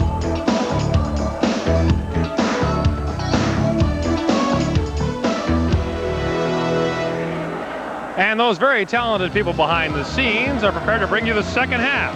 But before we go, let's ask you a little trivia. Which CFL receiver led the Dallas Cowboys in receiving touchdowns in 1988? Our trivia question, which CFL receiver led the Dallas Cowboys in receiving touchdowns back in 1988? And the answer is none other than Ray Alexander, who caught 6 touchdown passes, the most by a Cowboy since 1985. Ray Alexander is having a pretty good football game as his BC Lions lead Calgary 17-11 at the half. The normally very disciplined Calgary Stampeders were a little less than that in the first half. Talk more about it. Here are John and Lee. Yes, they turned it over a few times and are a long way from out of it, though, trailing by just 6 points at this stage of things. What did you spot in the first half you want to show me? Well, you know, there was a few mistakes that really cost the Calgary Stampeders. You know, the receivers were making some great catches. The running backs were doing their job running the football. The only problem was they were having trouble hanging on to it because of the good hits of the BC Lions. There's the hit by Ken Watson. Ball fumbled. Who's ready to take it? Chris Major. Pretty easy run into the end zone. So the BC Lions get a touchdown off a turnover. Now, the Lions changed things around offensively. We talked about the ace lineup, and this is how it looks when we diagram it for you, and this is how it looks when it works to perfection. And boy, has it confused the BC Lion or the Calgary Stampeders secondary. Watch, they all cover deep, and then Matt Clark goes underneath the coverage right there. Easy pass for Doug Flutie to complete. Nice possession type of ball control through the passing game, and boy, that's tough to stop. And then there's the run option off of this, and it worked rather well for Flutie here. Receivers all over the place, but yeah, well, when that happens, you know you don't have anybody to cover Flutie when he gets a lane to run. Watch the nice little fake there, and nice easy trip for him into the end zone, and he has directed a beautiful offense in the first half. But the Calgary Stampeders do come back, and once again a mistake results in a touchdown. Kenny Watson just kind of forgets about the man-to-man coverage. Alan Pitts, the leading receiver in the league, is there. He hauls in his 6th touchdown catch of the year, and that put Calgary back in the game late in the first half. Yes, trailing by 6 points. There's a lot ahead in the second half here at the stadium at BC Place. The Calgary Stampeders try and keep an unbeaten record alive and trail the BC Lions 17-11. First half statistics brought to you by General Motors. Things again pretty close, except in one key department: turnovers. The Calgary Stampeders, who came into this game leading in the giveaway takeaway category, have given away the ball twice more than they've taken it. All right, Gord, we're now ready for the second half at the stadium at BC Place, and we talked about the discipline the Calgary Stampeders had shown all season long. It's escaped them for a while in the first half, Leaf. But Barrett directed another drive, a 109-yard march, and finished it off with a touchdown to Alan Pitts. And it's a 2 field goal ball game right now, 6 points separating. When you talk about discipline, the Calgary Stampeders coming into tonight's game, the leaders in that takeaway giveaway category. 14 more times this year they have taken it away than given it away, but tonight uncharacteristic for them. The BC Lions recipients of some turnovers, and they took real advantage of it. Chris Major's touchdown, and boy, they played a solid first half. Now, interesting statistic. Wally Buono's team, since he's been coaching the Stampeders, if they are leading at halftime, they are 13-0-1. Never lost a game if they're leading at halftime. Tonight, they trail. So we'll see what happens. But Wally's had a pretty good run with the Calgary Stampeders this year, and last, his coaching record in the CFL, 16-6-1. and he hasn't lost a game in 1991.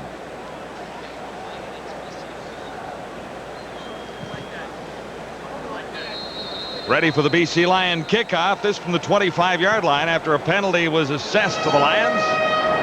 So the Stampeders have good field position already as Keevan Jenkins gets out to the 46.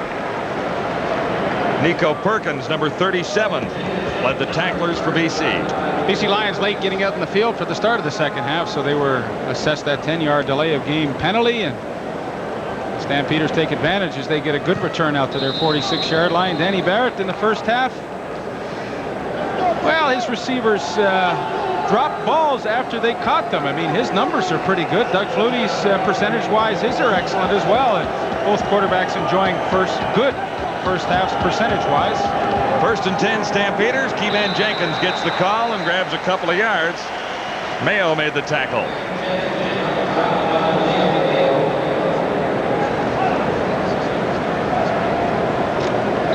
Well, the receiver comparison is not close right now with Alan Pitts. 6 receptions for 80 yards, I should say. Ray Alexander 2 for 33 thus far. Number 1, Alan Pitts is leading number 2, Ray Alexander, by 4. That's right, but the third quarter is just underway here. On 2nd and long, Barrett looks for Alan Pitts.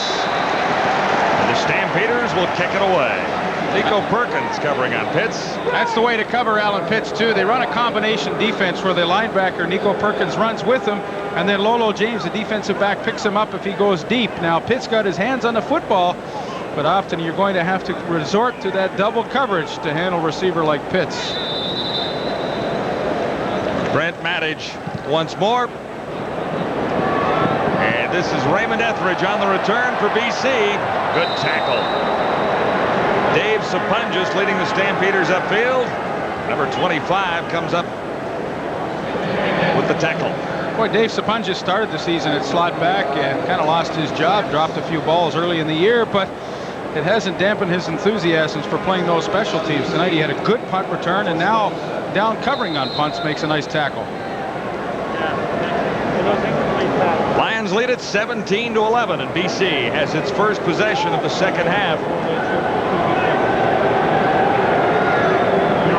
Doug Flutie at the controls, beginning at the 27.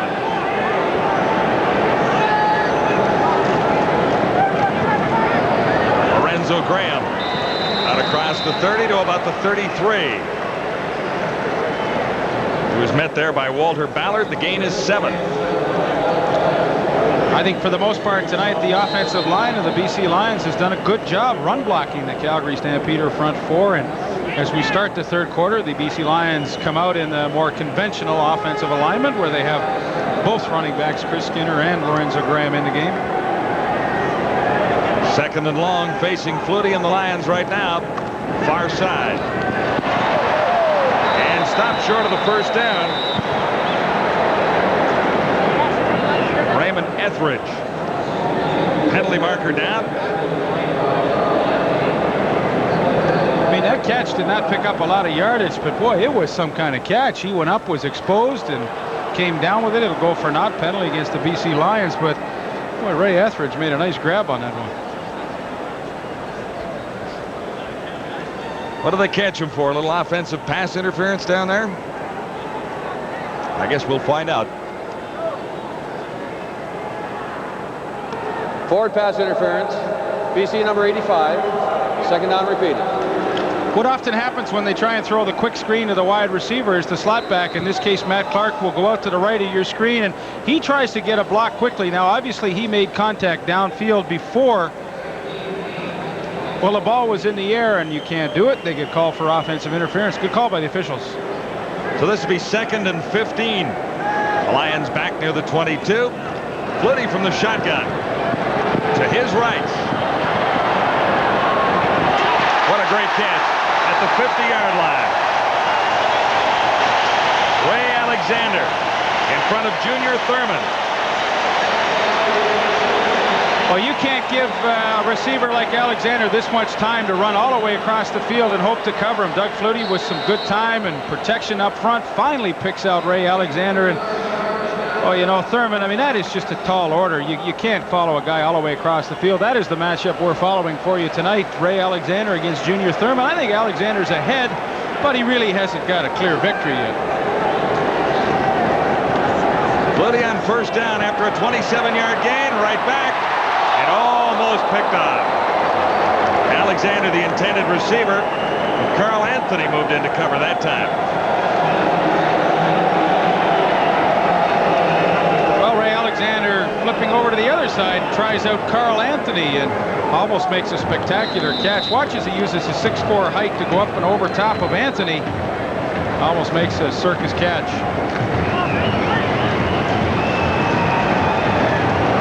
Second and 10, Lions at their own 51. We're early in the third quarter at the stadium at BC Place. BC leading by 6.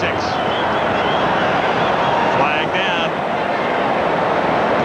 Flutie tries to escape. Now finds Christensen, and it's tipped at the last second by Darrell Hall.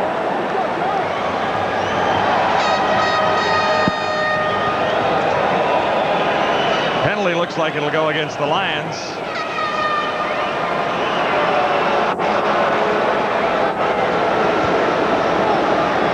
Movement on the left side of the offensive line for the BC Lions. I think Rocco Romano, who's moved out to that tackle spot tonight. Procedure, BC number 22, decline, third down. So the Lions get set to kick it away. Well, often when the quarterback steps back from the center and doesn't take the ball, they will call procedure. Well, that didn't look to be the case there. I don't know.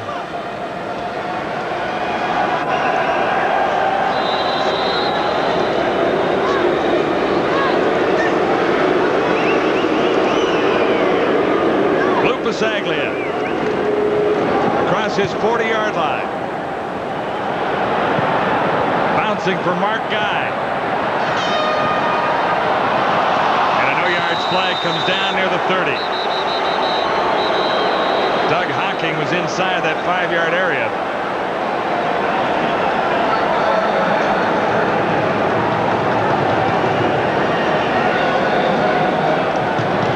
We'll sort things out when we return to the stadium at BC Place. 10:59 to play. Third quarter for the BC Lions in front of the Stampeders by 6. It's 17-11.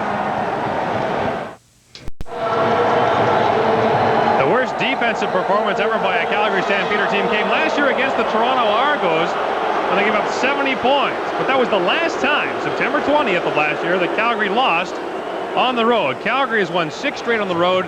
And overall, its winning streak is 8 straight, dating back to last year.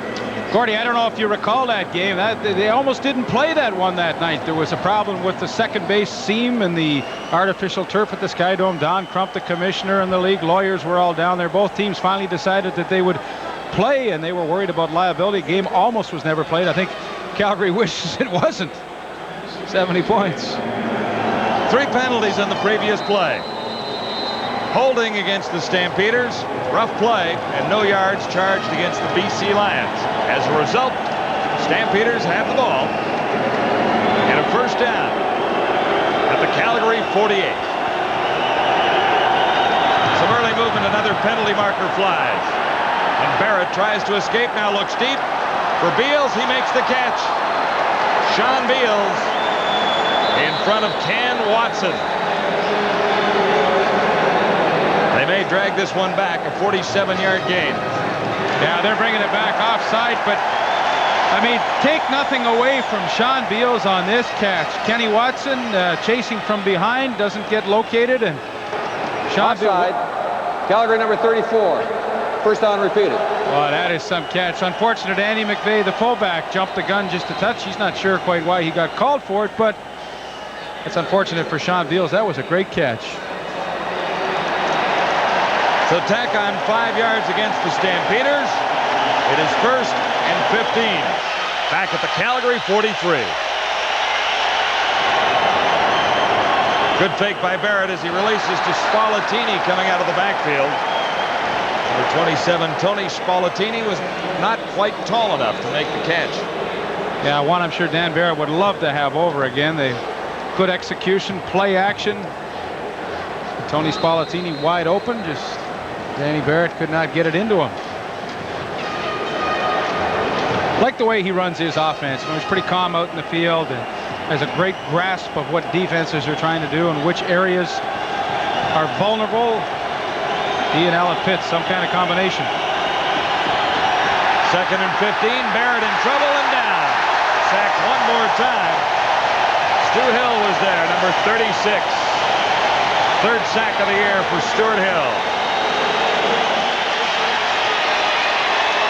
Stuart Hill coming over as a free agent from the Edmonton Eskimos this year. Last year in only 16 games, led the league with 17 of them. Now picking up his 3rd of the season, and that's what the BC Lions, where they have really improved their defense this year. Much improved pass rush from that front 4. Just one man back for the Lions on this punt return. Raymond Etheridge has a little problem, and he's down at the 39. Leading the tacklers, Darcy Kopp, number 32. Tonight's TSN Turning Points, brought to you by Apple Auto Glass. Apple Auto Glass, the pick of the crop. Before it spreads and really costs you, get Apple's guaranteed stone chip windshield repairs. Just call Apple Auto Glass, the pick of the crop. There's the story with 9:19 to play, 3rd quarter. BC Lions 1st and 10 at the 39. Flutie on a roll and fires for Alexander, number 88. Blowing away. Boy, a couple of big guys going at it here. The Warrior, Kent Warnock, playing in only his 3rd game this year against former MVP offensive lineman Jim Mills, and I would say Mills has the hook on him pretty good there. But see, you know, I like that. The rollout was way away from that, so they don't call it. I mean, that's good. Had no bearing on the play whatsoever. It is 2nd and 10. Lions at the 39. BC leading by 6. Flutie with time to throw. Looks down the near side for Christensen, and Christensen has it taken away by Richie Hall, by Darryl Hall.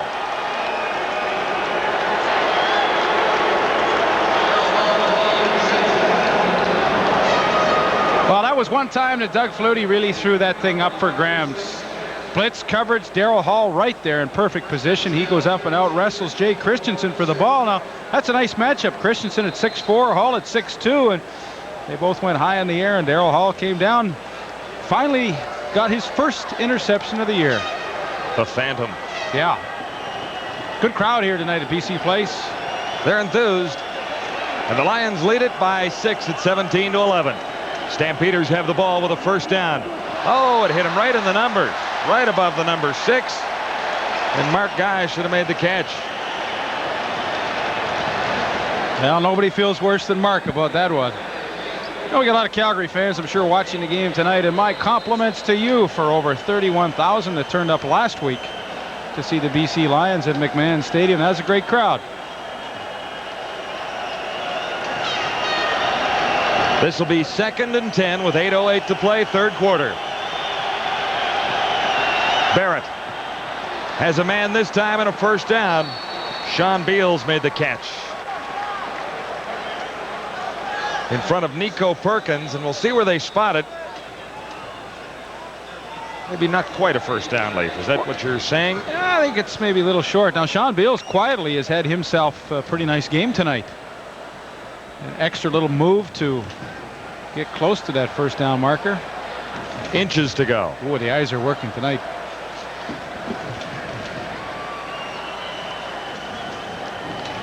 It'll be 3rd and inches.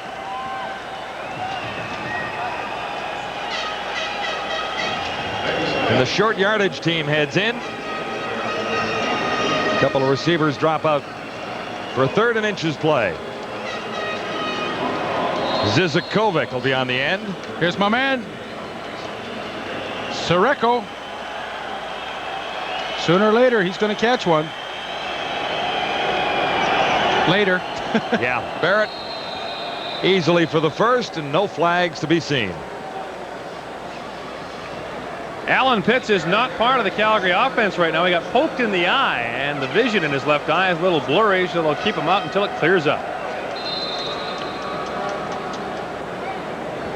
Sure, the Stampeders will want him back quickly. I would think so. That means David Sapunjis, number 25, gets a chance to play some slot back here in the third quarter.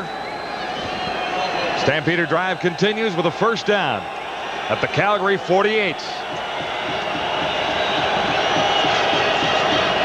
Keevan Jenkins, and he's across the 50 to the 49, stopped by Zoc Allen, number 44. Boy, starting the season, BC Lions were so nervous about their linebacking core, starting O.J. Brigance, Zoc Allen, 2 raw rookies, and actually Paul Wetmore started the season. Now Nico Perkins is in. He's only been around for a couple of years, but this group, they have matured in a hurry, and that time Zoc Allen was right in the hole to make the play. Gain is 3. This is 2nd and 7. And Barrett has a first down to Mark Guy inside BC territory. In front of Chris Major, number 13. 11 yards the gain there. So he hangs on to one.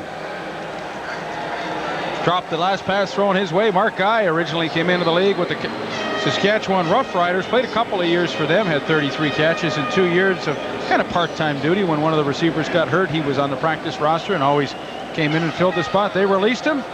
He came over to Calgary, and they were lucky to get him because, of course, Derek Crawford hurt in the first game. Stampeder drive continuing. Barrett to the near side, and he's short of the first down as Carl Bland made the reception. Nico Perkins again covering on Bland with a little help from Chris Major. Short of the first down, but not by much. It is a good gain. He's 2nd and 1.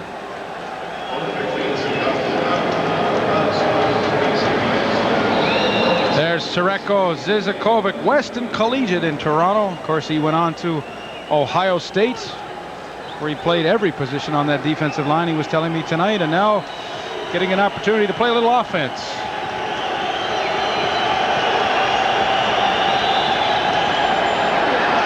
Andy McVeigh, and he should have enough for the first down. Ken Watson coming up from his spots, left halfback to make the tackle. Now the Stampeders have had to drive the football a couple of times tonight, including one 109-yard march. This is a pretty good drive they've got going now. Got another nice one going, mixing it up nicely with the pass and the run. Danny Barrett staying with the short passing game. 4:49 to play. Third quarter. It is 1st and 10 Stamps. At the BC 36, Barrett airs it out and has a catch at the 5-yard line. In tight coverage, Sean Beals, number 88.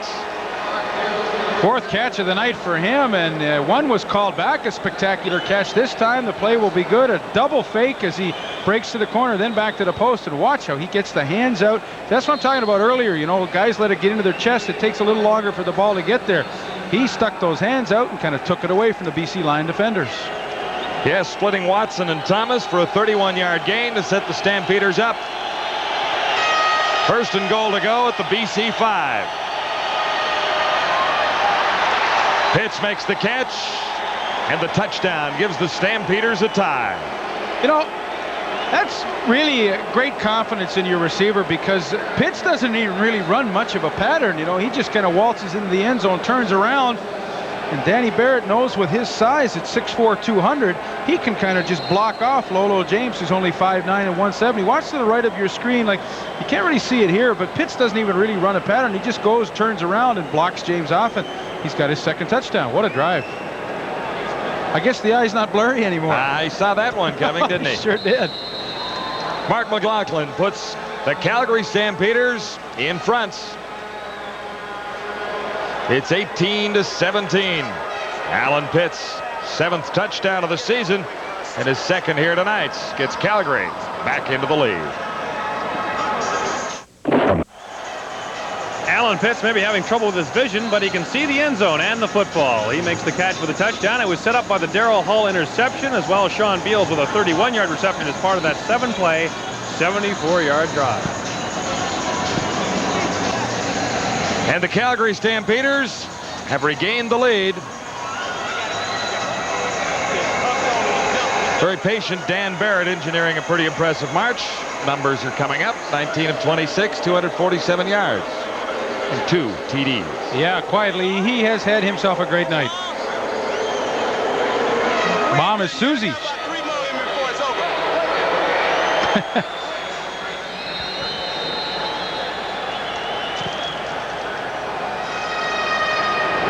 Lorenzo Graham calls for it and bobbles it. Underway now. Decent return shaping up, but he's caught from behind. Out at the 27. Marshall Toner leading the tacklers. 18-yard return. And it's up to the BC offense and Doug Flutie. They've sputtered a little bit offensively in the second half. Well, they've gone back to the conventional offensive formation with the 2 running backs and really have not had great production in the third quarter here. We'll see maybe if they change things up and try and open up the game here a little bit. Hot night here. Indoors at BC Place. West Coast weather has been perfect for a couple of days, but it's a little sticky inside tonight, isn't it? It's kind of unusual to have the humidity out in Vancouver, and today very humid day, and of course there is not any air conditioning in this building. The airflow not very good at all, so don't be surprised in the fourth quarter if you see some pretty weary football players along the sidelines with lots of wet towels on their heads. Dave Sapunja seems to be okay and heads to the sidelines. Third meeting of the season between the Lions and the Calgary Stampeders. Here are some numbers on the quarterbacks coming into tonight. Pretty even in total yards passing. Flutie with the edge in touchdowns. And here they are tonight. The edge belongs to Barrett right now, along with a 1-point lead for the Stampeders. On first down, Flutie looks to the far side. Alexander has the catch in front of Carl Anthony. Well, they've gone back to the ace formation as we thought they might, and pretty good coverage by Carl Anthony, but Ray Alexander does the right thing. He comes back to the football to keep any separation he's created and makes a nice catch. 14 yards the gain. First down, BC at the 40. Open is Trevathan, and he's hit by Darrell Hall. But it will be another BC first down. Hang on, penalty marker down, back at the line. Now they're going to bring this one back for holding, but have a look at the ace and what kind of confusion it creates. Look at the seam left open for Trevathan in the middle of your screen. Doug Flutie reads it quickly, hits him with the ball, but unfortunately it will come back. Holding, BC number 60. First down repeated. Well, Jamie Terrace is getting his first start at left guard tonight, and originally he was drafted from the University of Western Ontario as a fullback. He became a slot back, but has not played any offensive line except way back in university days. He's beefed himself up, 6'2", 255, and he gets to start his first holding penalty. Start at guard, first holding penalty. Welcome to the offensive line, I guess. Flutie with a nifty move on first and 20. Well, he's thinking just get some of it back, try and get 10 back and then another 10 back. Didn't quite get that far, but pretty good gain. Waller Ballard and Alondra Johnson in on the tackle. Gain is 8, second and 12.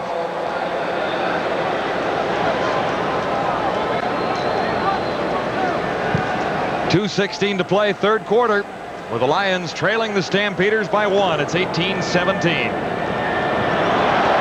Flutie escapes, and he'll come close to a first down. Harold Hasselback, number 95, made the tackle, and Flutie took a pretty good hit getting the first down.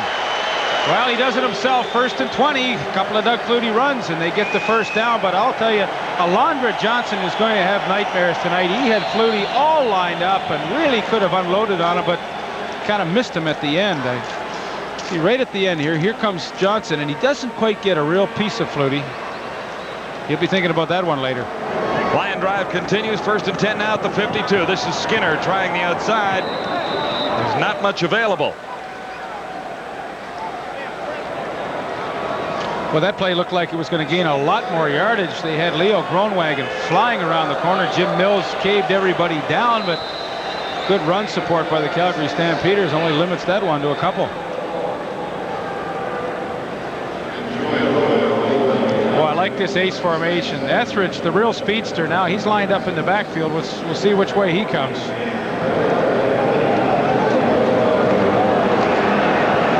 Flutie gets some heat. Down the sidelines, no catch. Matt Clark was the intended receiver, and Kenton Leonard was covering. So the Lions get set to kick it away. And Calgary changed, sorry, John, Calgary changed up their defense against the ace formation. They said, heck with this, we're going to attack it. And they brought guys up, and they came with the blitz, and that actually flushed Flutie out of the pocket. They couldn't complete the pass. So the Calgary Stampeders have made some adjustments defensively, and they worked. Into the final minute now of the third quarter. Lou Pasaglia back. Steps across the 40, Pasaglia, to get this one away. This is Mark Guy on the return for the Stampeders. There wasn't much for Guy there. Out across the 20 to the 21 with a timeout on the field, a 40-yard kick. And the Stampeders have come back in the third quarter to regain the lead, but it's only by 1. There have been 12 overtime games in the history of the CFL. 3 of them have happened this year, and BC has been in all of them. In fact, if there's another overtime game this year, that will set the record for most extra period games in one season. In fact, the BC Lions have been involved in 3 in a row. Yeah. They won over Winnipeg and Toronto and lost last week to the Stampeders at 34-30.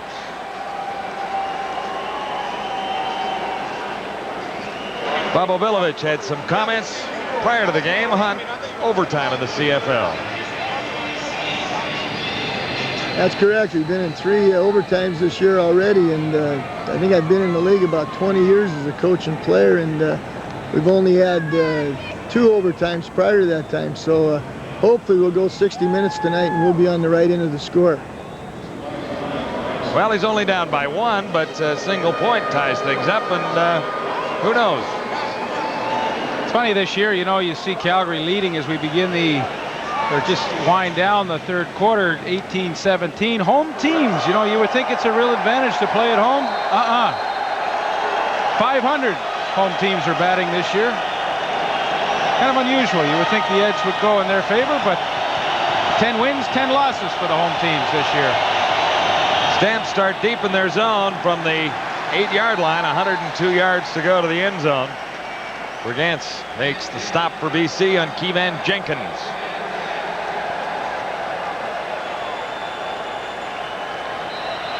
Final seconds now of the third quarter. This could be the last play, and should be. 2-yard gain, 2nd and 8, facing Danny Barrett and the Stampeders.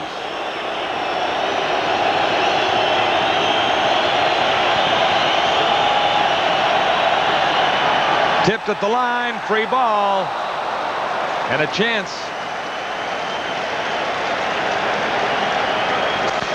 Andrew Thomas had the chance at the interception. Ray Alexander takes a little oxygen here. It's a nail-biter at BC Place, with the Stampeders leading the Lions by 1, 18-17 at three-quarter time.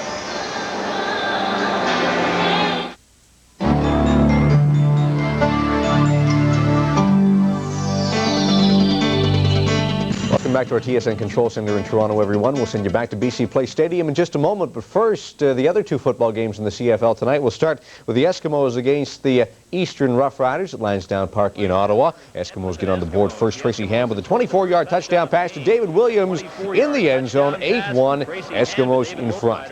More Ham in the second half. He goes left and shows why he is a 1,000-yard rusher 2 seasons in a row. He goes all the way for the major, and it's 22-8, Eskimos in front. But the Rough Riders will fight back in this game. Damon Allen, the former Eskimo, long bomb to Stefan Jones, 22-15. The Eskimos still lead the Eastern Riders. The Rough Riders explode in the fourth quarter. They score 3 straight touchdowns. Reggie Barnes going in here. Barnes, 3 touchdowns on the night. Ottawa wins it, a tough one, 36-35, the final score at Lansdowne Park. A blowout at the Skydome in Toronto. The Argos over the Western Riders, 62-10. Pinball Clemens with 3 touchdowns. The Rocket Ismail had a pair. A couple games in Major League Baseball to tell you about, both from the National League. First of all, the Montreal Expos in action tonight against the Chicago Cubs. Montreal snapping its 2-game win streak, 7-6 the final. And it was Philadelphia over Pittsburgh, 6-4. The 1-point difference in the standings is reflected in the statistics after 3 quarters, brought to you by General Motors. Almost nothing to choose between the two. In net yards, only 8, and only a couple of minutes in time of possession. Set for the 4th quarter to get underway now, Gord, with a good kick.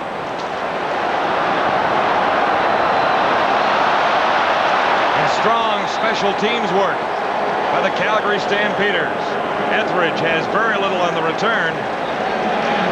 Dan Wicklum led the tacklers, number 35. He's usually the first one down every time on punt cover, Dan Wicklum. And talk about maximizing your efforts there on that punt. Great kick by Matic. But they're going to do it over again. Holding. Calgary number 32. 3rd down repeated. That's a pretty good call by the Lions because there was no return, and look, the Lions should have better field position with any kind of a return here now. Oh no, the net gain was all in Calgary's favor there, sure. Make Matic do it all over again. Maybe some blocking confusion up front to force Darcy Kopp into that holding call. Matic deep in his end zone. Raymond Etheridge at the 50 this time. Got 1 block. He's already got more yards. Still going. Outstanding return down to the 25.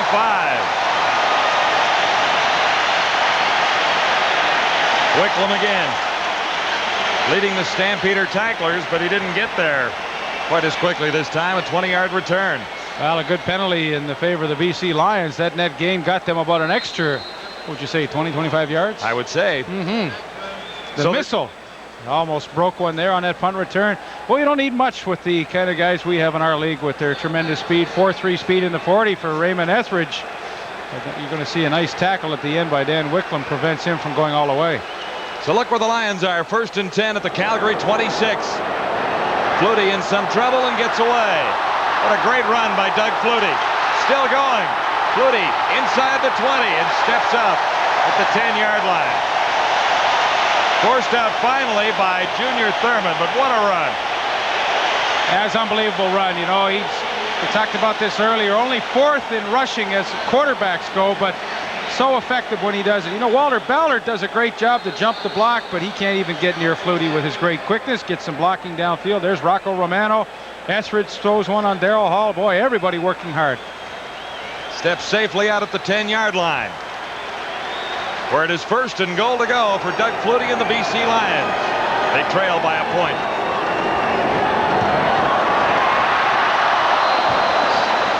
Lorenzo Graham down to the 5. Juan Brandon met him there. A little more enthusiasm in the stands all of a sudden. Oh, well, they were happy early when it was 17-1 for the Lions, but now that the Calgary Stampeders have finally moved ahead and the BC Lions are coming back to probably take the lead, they are a little happier here.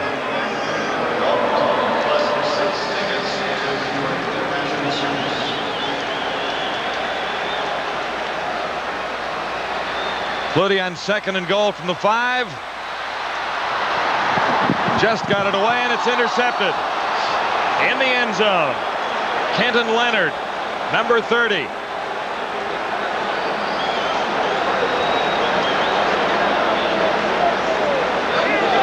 I think the official is saying that he was out of bounds when he picked it off. It's going to be 3rd down, BC. Well, there's the Lion break. Yeah, it really is. I'm not sure about that one myself. Let's have a look here. You're going to get a great look at it. He's not out of bounds when he catches it. What about Flutie being out of bounds when he threw it? Maybe. But the fellows in the black and white are having missed a couple tonight. Well, it might be a possession thing as he was going down, but certainly from my perspective, I thought he made the interception. Lou Pasaglia has the Lions back in the lead.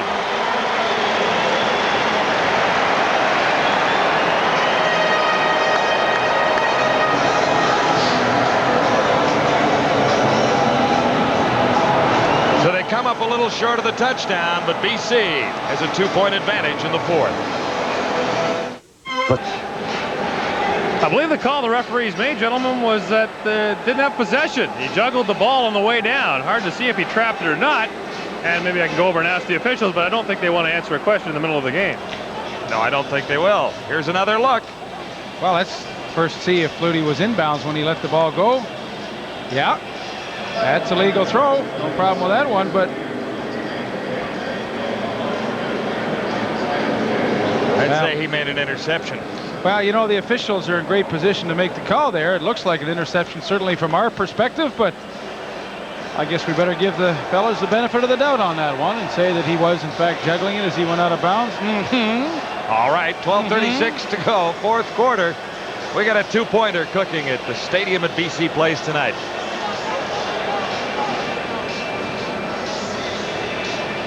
BC into the lead in quarter number 1, 3-1. Calgary coming back to take the lead in the third quarter. And now BC has the advantage by 2 at 20-18.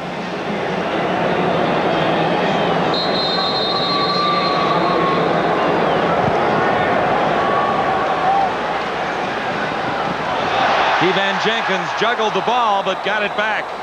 Luckily so for the Stampeders. Good field position for Calgary.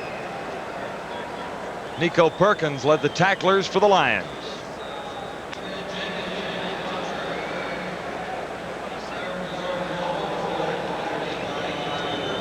Sometimes if you ask them nicely enough, referees will answer questions during the game. The call was out of bounds. All right. I think it was a bad one. Nevertheless, it doesn't matter.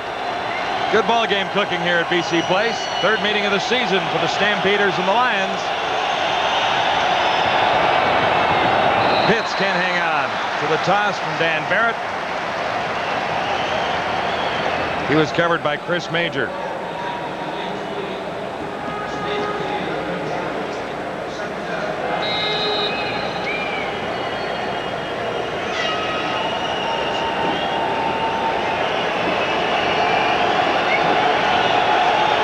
.2 to play.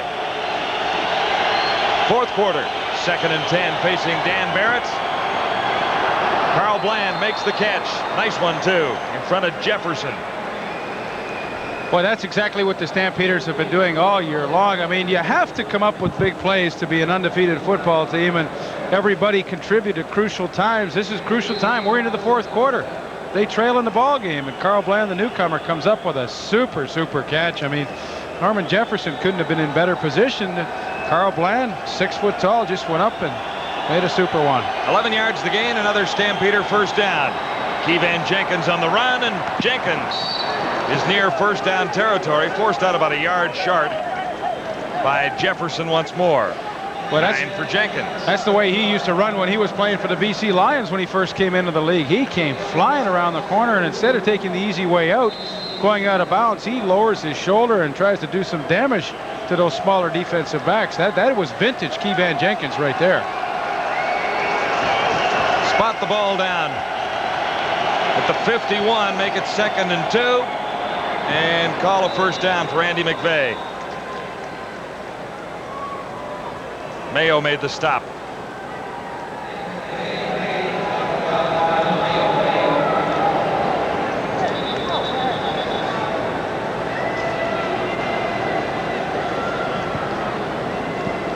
Lions in the lead, 20-18 on Lou Pasaglia's field goal.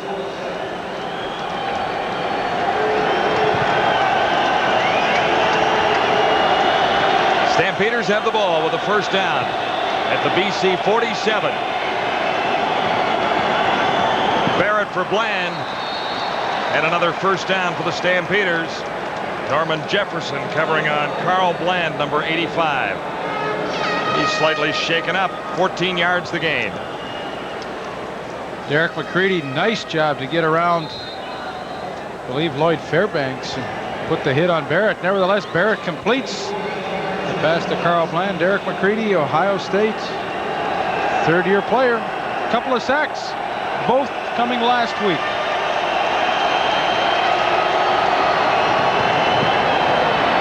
Barrett, time to throw. He looks deep. And Mark Guy couldn't make the catch. with Chris Major covering.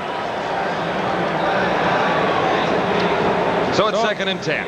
And McCready, you got some pressure on that last play. Finds it a little tougher going up against Leo Blanchard, the right guard. Leo Blanchard, of course, 13-year veteran. CFL Wars 4 with the Calgary Stampeders. Playing in his 190th CFL game tonight. That's a lot of games. He's well behind his mate on the right side, Lloyd Fairbanks, who's playing in his 244th game. Through 17 years in the CFL Wars. Penalty markers down on 2nd and 10. Sapunjas makes the catch. And he's inside the 15. Chris Major made the tackle on Dave Sapunjas. And the penalty goes against the Lions. Nice catch by David Sapunjas, getting a chance BC to play. number 78, decline, 1st down. Dietrich Wise offside. They decline it, obviously, and a nice pass and run by David Sapunjas stands. One more time, let's have a look at David McCready. This time he works on the center, Pat Hines. He's getting all of them tonight. And Pat Hines, the rookie from San Jose State, who was a tackle, and now has moved to center, did a nice job. A 21-yard gain for the Stampeders, another 1st down, and Barrett fires to the end zone, touchdown. No flags. Sean Beals makes the catch, and Barrett has 3 touchdown strikes tonight. 9:07 to play, 4th quarter. Dan Barrett, lots to smile about, a very impressive drive. Well, Sean Beals waited a long time in his professional career to get his first touchdown, but it comes tonight. He went through 10 games last year without one. Now he's into the 6th game this season. 5 catches tonight. Finally gets his first touchdown. That's 18 catches this year, finally, with a touchdown. 77 yards this night in Vancouver. 59 catches total in his professional career to get his first touchdown. That's that's a long time. Stamps look for a 2-point converts, and Barrett loses the ball. Now Brigance picked it up and thought he could carry it, but the whistles had gone. That was the old Kenny Stabler, fumble it ahead and hope you get a touch there, a 2-pointer. They got to be careful now, you know. Teams can recover that, take it the other way and get 2 themselves. Had the whistle not gone, it could have gone for a 2-pointer for the BC Lions. Anyway, the convert is no good, but Barrett has his touchdown, and the Stampeders are back in the lead at 24-20. Shortly after BC had grabbed the lead, back comes Calgary. Danny Barrett directs an 8-play, 72-yard drive and caps it off to Sean Beals, who has a football to take home as a souvenir with his first touchdown as a pro. Yeah, he's calling home right now, too. I got one. I finally got one, Mom. Said, Mom, it only took 59 catches to get my first one, but boy, it came at a good time because now we got the lead back. Now, is this the latest in chapeaus? It's kind of trendy. Yeah. Tasteful, not overstated. Kenton Leonard, the defensive back for Calgary, he's got one of those too.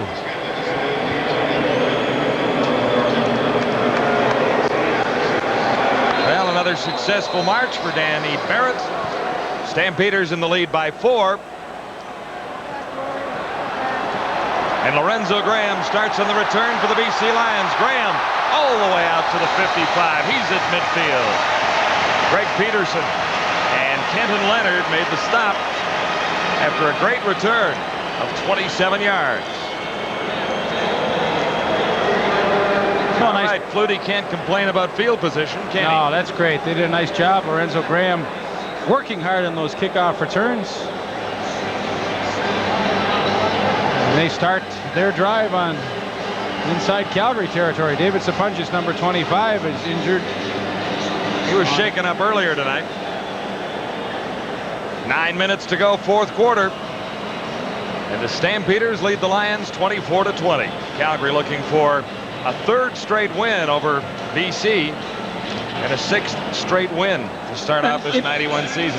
An interesting game because it seems like both teams at certain points in the game have tried to take control, and BC looked like they had control early. Calgary came back, BC took over again, and now, of course, the Calgary Stampeders coming back again to finally take the lead.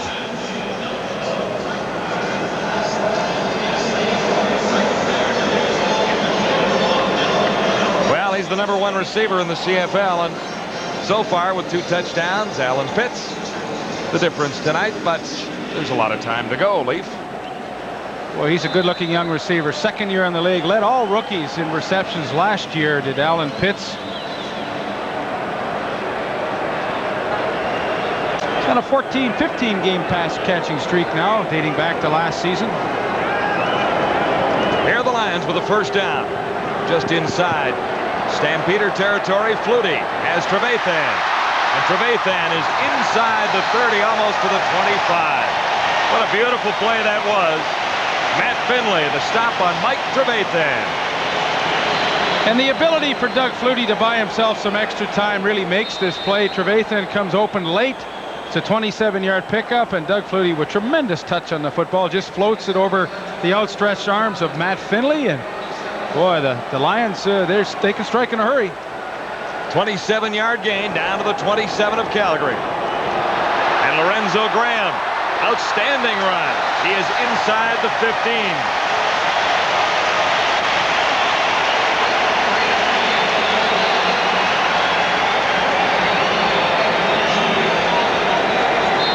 So they were worried about losing John Volpe tonight from the running game, and he's a great young back, but Lorenzo Graham, he has not skipped a beat either, and Doug Flutie keeping the Calgary defense off balance by going to the rush and the draw, and there are the numbers for Graham. That's a good night for him. Numbers on Flutie, 13 of 23 for 193 yards. Graham again, met by Alondra Johnson that time.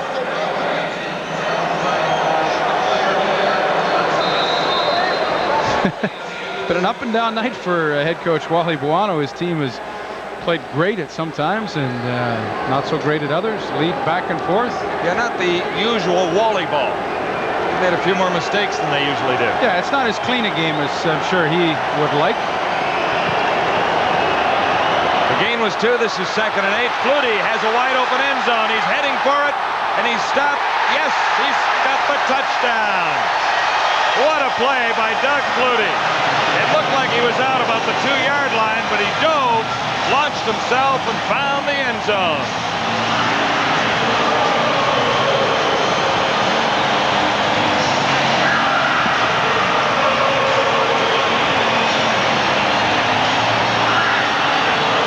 Watch to the top of your screen. Walter Ballard gets caught to the inside. Once he lets Flutie out in blitz coverage, no one is there to pick him up. He outruns Dewan Brandon into the end zone, his 2nd touchdown of the night. And boy, how many times do you hear we can't lose contain of a quarterback? You saw what happened there. Flutie was off and gone.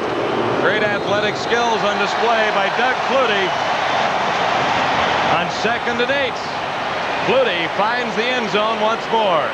And the Lions are back in the lead. Who's the happiest guy in the house, Flutie or Murray Pezim? Here's the run. It was brilliant.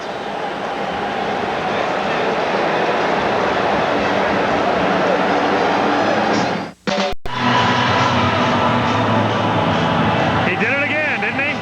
Doug Flutie up to his old tricks, directs another scoring drive and caps it off himself. They go 5 plays, 56 yards, and Flutie goes in from 10 yards out. Is this guy perhaps the most popular owner the Lions have had? But how about Doug Flutie? Doug Flutie may be the most popular quarterback the Lions have had, say, since Joe Cap. They love him here. All right, and the stadium at BC Place Court is rocking now. The Lions have taken the lead once more.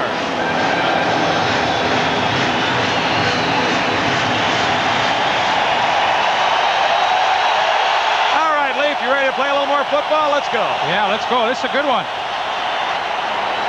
Keevan Jenkins on the return. His momentum almost carried him out of bounds. Good special teams coverage by the Lions, led by Ken Watson, number 3. Now, the rule of thumb is if you can keep a team inside its own 35-yard line on a kickoff return, your kick cover team has done the job. And that was the case right there for the BC Lions. They hustled down, and Calgary will start at its own 33. The numbers for Danny Barrett tonight, very impressive. A normal night for him in his first 5 games. He has been brilliant. Now 6:38 to play. First down, Stampeders. Andy McVeigh stopped initially. and then finally dragged down. Stu Hill was there. So was Lolo James. And Andrew Thomas with another crushing blow. Well, he was hung up, and Andrew Thomas came a long way from that safety spot, and he really put the final nail in the coffin for Andy McVeigh as he tried to get to the outside. Andrew Thomas, he's had himself a pretty good night tonight. Made some pretty good hits from that secondary. No gain, 2nd and 10. Barrett has a man open. Mark Guy has a first down. He's across the 45. And Nico Perkins, 37, stopped them there. 13 yards. Stampeders are rolling again. Well, Danny Barrett is so calm and cool back there, and his maturity is unbelievable as a quarterback. John Huffnagel signaling in some plays. If Danny likes it, they run it. If he doesn't, he will audible out of it. But Danny Barrett very calm as he stands back in the pocket and picks out his receivers. Mark Guy with his second catch of the night. Good fake by Barrett as he looks long down the sidelines. No catch, out of bounds. Sean Beals. Coverage supplied by Ken Watson.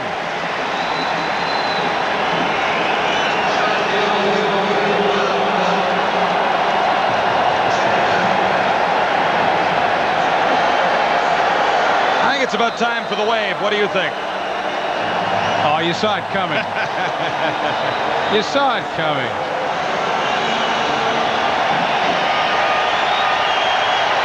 They'll put an abrupt halt to that right now in 2nd and 10 Calgary.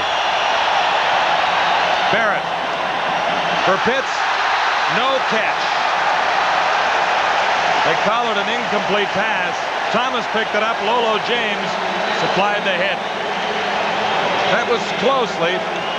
That's great timing by Lolo James, and Pitts. You know what he has to do? The problem there, he drifts that hook pattern upfield. If he stops and works back to the quarterback, he's going to make that catch. But even the good receivers make some disciplinary mistakes sometimes. Good hit by Lolo James, but Pitts really should have come back to the quarterback, and he could have kept his separation. Matic had a little difficulty getting it away, but does so now. And on the return for BC, Etheridge looking to get outside. Can he make it? He's got a little room. And he's brought down shy of the 30.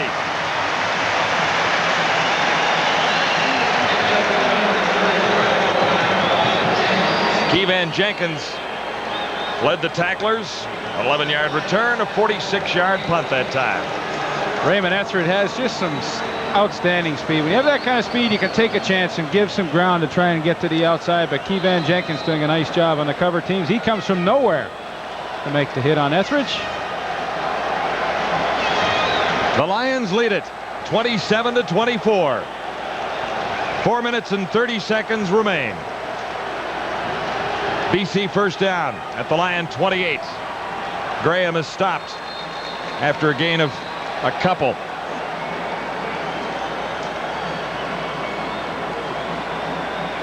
Will Johnson was there. Alondra Johnson as well.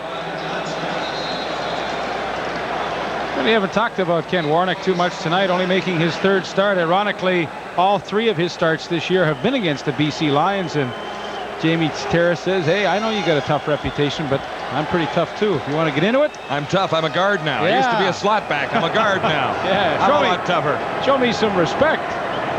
The gain was 2, 2nd and 8 for Flutie now. On the run, Flutie fires. Trevathan has the catch. Nice catch by Trevathan in front of DeJuan Brandon. That'll be a BC first down, but there is a penalty marker down. Well, watch Mike Trevathan. Unlike Alan Pitts, who drifted downfield on the last hook for Calgary, watch Trevathan come back and fight through to the football and holding, blocks out DeJuan Brandon. 55, 2nd down repeated. But that's good technique by a receiver. Who was that? Ian Sinclair? Ian Sinclair. Yeah. Caught for holding. Uh-oh.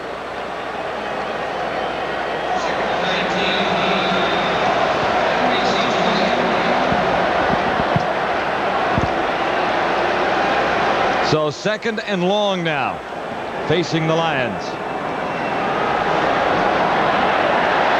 Alexander has the catch. Alexander working on Darrell Hall that time. Now, where will they spot the ball, Lee? Right, I think he got a bad spot. You're going to have a great look at it. Isolation here. Our matchup of the night. Junior Thurman lets him go by deep, and then he's picked up farther downfield by Darryl Hall. Okay, he catches the ball. The knees are down. What do you think? Well, he rolled a couple of yards back. At the 38. Here's Warnock and Jamie Terrace again. They're having a pretty good battle, and I think might be able to call the flag on that one, but they don't. A measurement in BC. The Lions are going to be a little short. Will they gamble? We'll find out when we return. The 3-minute warning is up. We're in the fourth quarter now, with the Lions leading the Stampeders 27-24. 4 lead changes here in the second half. It started with Alan Pitts, who hauled in the touchdown pass to make it 18-17 Calgary. Lou Pasaglia put the Lions back on top with his field goal to make it 20-18. Danny Barrett and Sean Beals put Calgary in front 24-20, but then Doug Flutie from 10 yards out put the Lions on top 27-24 with 3:01 to play in the fourth quarter. And I don't have dinner reservations. I might be here for a while yet, guys. Overtime. Well, wouldn't that be fun? Obi knows all about it. He's been in 3 already in 1991. Flutie fanatics. He's had a great fourth quarter, Doug Flutie. I really like watching both these quarterbacks tonight. They had such a good grasp of how to run an offense in Canadian style of football, run and gun, and mix it up nicely. And boy, this is entertaining football. It's fun to watch.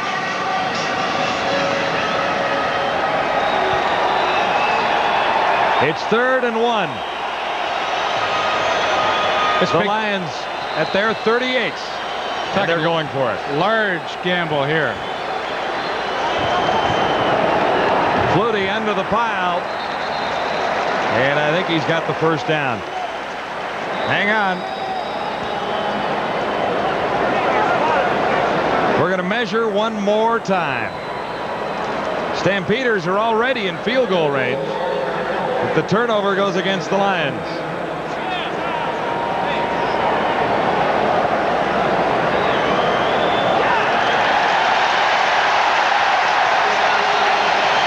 Not by much, but you don't need much for a first down, right? I know Bob Abilovich doesn't care how much they may buy as long as they keep going with another set of downs here. Doug Flutie on the night, 14 of 24, 211 yards. He's had a couple intercepted, but he's taken 2 into the end zone all by himself. 1st and 10 Lions.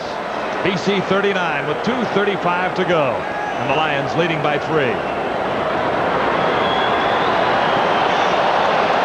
Flag is down as Flutie scrambles. Finds Clark. That'll be a first down, but the penalty is likely against BC. Kenton Leonard made the tackle on Clark.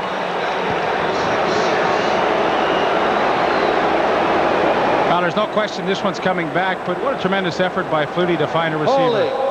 BC number 83. First down repeated. That was a designed rollout for Doug Flutie, and he was really going to run with the football. Jay Christensen, the slot back, was blocking. He got called for holding, but you know, they did complete the pass to Matt Clark, and it just shows you how hard this receiving core really does work to get open for a Doug Flutie. They know that with his ability to maneuver around that they have extra time to get open, and they really work hard for him.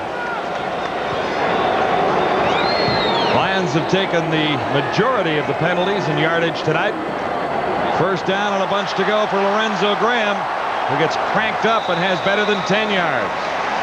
It was 1st and 20. Alondro Johnson made the stop. Pretty good run. Jamie Terrace coming out, and you know, they knew he would be good tonight on the run blocking. Where they wondered was how would he handle some stunts from the front 4 of the Calgary Stampeders, some twists on the pass rush. But boy, from my vantage point tonight, I think he's done a great job. And Lorenzo Graham is approaching 100 yards, 12 carries for 95 so far. 2nd and 11, and no one is near the 30-yard line where Flutie fired that football.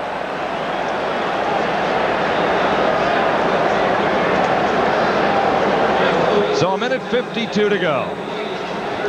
The Lions will kick it away. BC Lions have played 5 games this season. They are 3-2. Not one of the games has been decided with a minute to go in the game. All have come down to the final minute of regulation time to decide.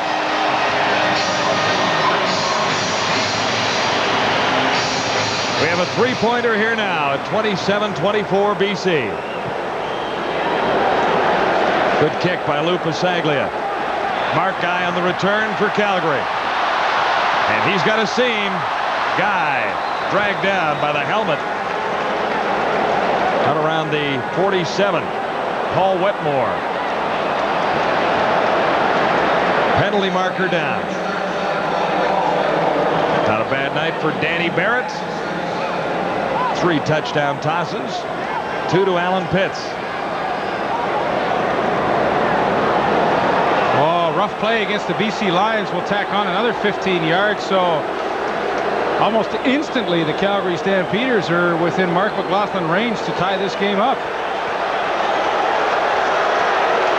Major foul. Unnecessary roughness. BC number 90 after the play. It's Doug Hawking, the backup middle linebacker, and well, he's had a couple of penalties tonight on special teams play. And you think Obi's asking him over for dinner? No, I don't think so. Come on over, Doug. We'll have dinner and talk about it. Yeah, right. Out on your life. 1:39 to go. Stampeders in great field position. At the 48, Barrett on first down. No catch. Ray Alexander argues his case.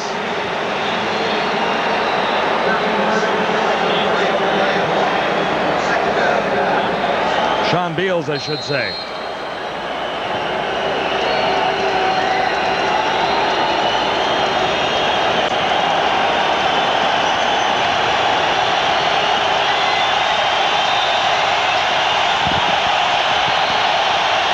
Second and 10. Stampeders. Barrett gets a big charge and got it away. Short of the first down. Carl Bland. Well, that is a very favorable spot on that play, you know, like, I don't know. I thought he was short. Yeah, I thought he was too, but they gave him a very favorable spot here. Good protection up front for Danny Barrett. A little pressure comes late from Dietrich Wise, but for the most part, good sight lines downfield to pick out Carl Bland, and maybe he did have it up, progress up that far, and it is a first down. 1:15. Penalty marker is down, so is Dan Barrett. Sacked near the 50. Nico Perkins.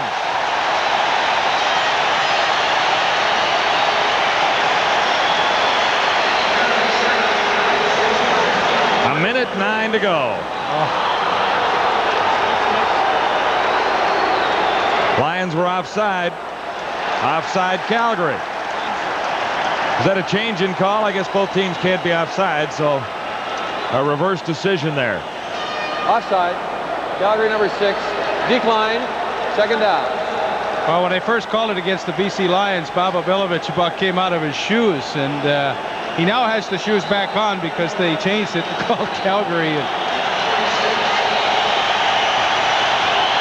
So, Stampeders face 2nd and 20. Trailing by 3 with 57 seconds on the clock. Barrett gets half it back on a toss to Sean Beals, who was tackled by Ken Watson.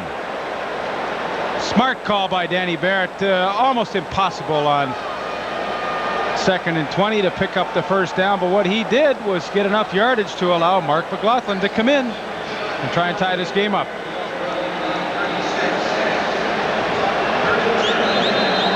Deja vu. Last week in Calgary, Mark McLaughlin with a chance from 48 yards out to end the game in regulation, missed it. Aha, do you think that's going through his mind, Gord? He's within his range. From 43, Mark McLaughlin. We're all tied at 27.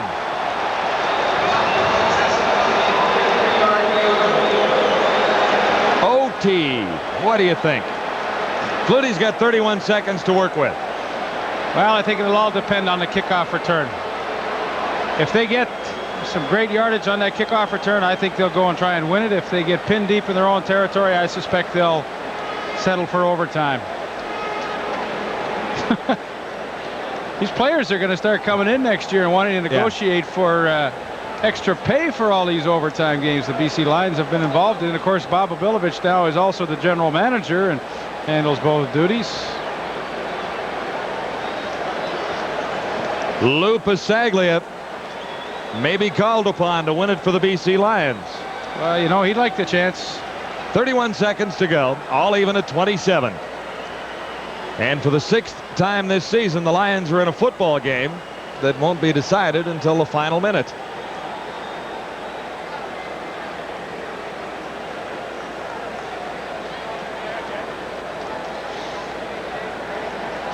Wow, this is going to be a great play here, this kickoff return. I mean, there's so much riding on it for both teams. Get down and cover it and try and get a block and get it back so we can have a chance to win this thing. Special teams in the CFL, so much a part of wins and losses in determining how they occur. Hobie has won 2 of 3 overtime encounters he's been involved in this season, beating the Blue Bombers 26-23 and the Argos 52-41, but losing last week to the Calgary Stampeders 34-30. Squib kick. Lorenzo Graham has it. And he's out to the 40, so 27 seconds remaining. 16-yard return, and Dan Wicklum led the Calgary tacklers again.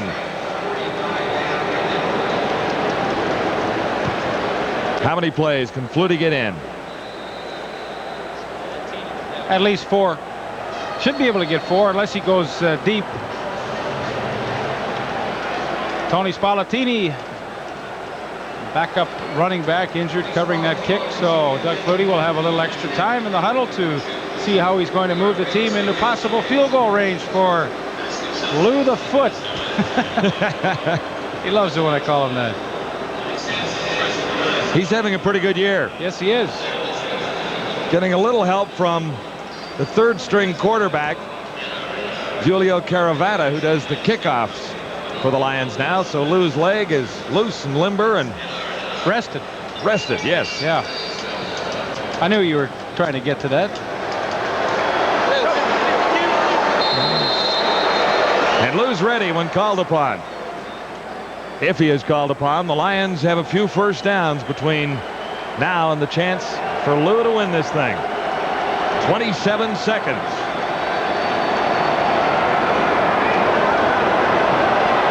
No one is open for Flutie. He's wasting time. Now he finds Chris Skinner. Skinner breaks 1 tackle and comes up a little short of the first down. 15 seconds. 12 seconds on that play, and kind of surprised Flutie had a chance to hit Skinner a lot quicker than he did, and 12 seconds is a lot of time off the clock. Now he's got to hustle to maybe get 3 plays in. Another injured Stampeder, so I actually think that's the BC Lion fans are booing, but I actually think it's to the BC Lion advantage right now to have a little extra time for Bob Abilovich to make some decisions. Does he want to go to the ace formation? Does he want to stay regular? So, you know, I think this is really in their favor. You don't have to call a timeout, and you get to do a lot of extra coaching. Raymond Etheridge heads in with the play, number 86.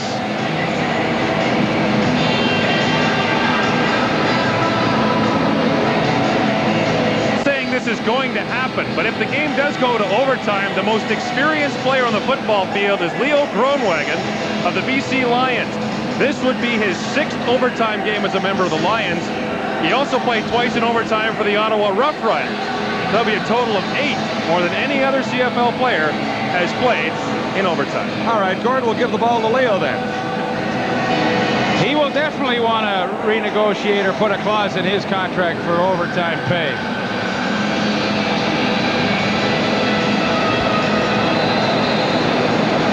Skinner picked up 9 yards. This will be 2nd and 1 with 11 seconds left. Now 10 and counting down. Flutie needs a first down. Looking deep for Etheridge. Boy, he's got a beef. Carl Anthony covering. He was being held all the way downfield by Carl Anthony, number 19. I don't know if we'll get a chance to see it, but I think Raymond has a real beef here.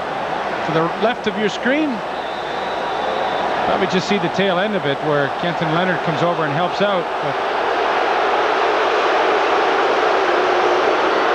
fans hated the call.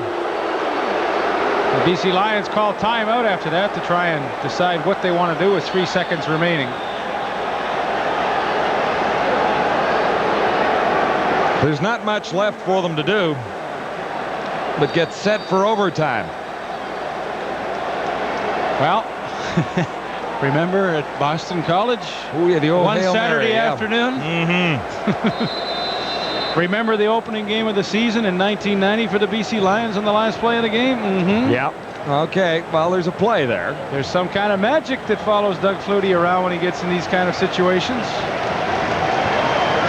Well, he's got one crack at it right now. All even at 27. One last chance for the Lions to win it in regulation. Flutie fires, and this one is a lame duck. It went nowhere, really. OT in BC.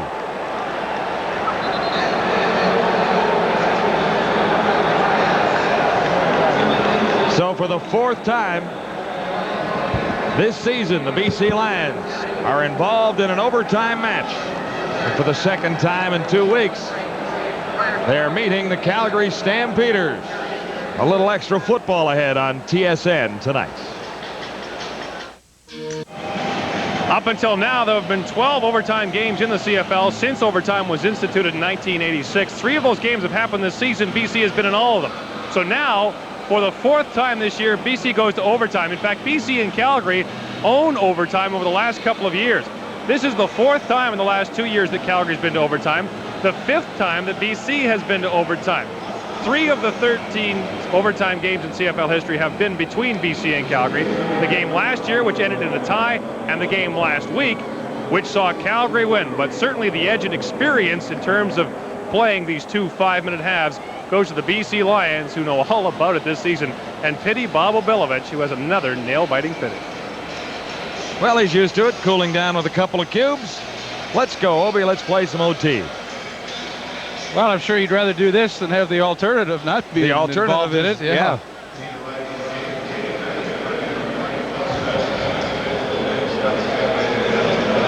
Wally's getting used to it too. He was the winner last time. Boy, they're a good-looking football team. Well coached. I think, you know, the coaching staff that he's put together, so many good guys on there. And Jeff Tedford works with the quarterbacks. John Huffnagel, of course, with the offense. And Don Southern. Defense, Bob Swift. Legends, some legends of the game down there. Overtime is underway at the stadium at BC Place. This is Lorenzo Graham on the return. Out across the 40, and the Lion offense hits the field after a 26-yard return. Kevan Jenkins led the tacklers. Doug Flutie.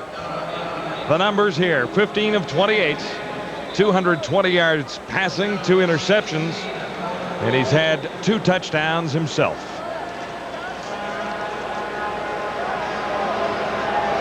Well, personally, I'd love to see him get back to that ace formation and just start attacking the Calgary defense. They had great success with it in the second quarter. Kind of forgotten about it here in the second half. They have. Been a hard-hitting football game. Can't make out the number there. It's Tony Spallettini, number 27.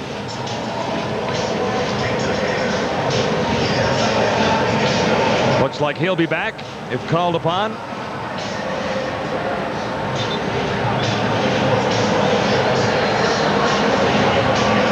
Another cramp for Tony Spallettini.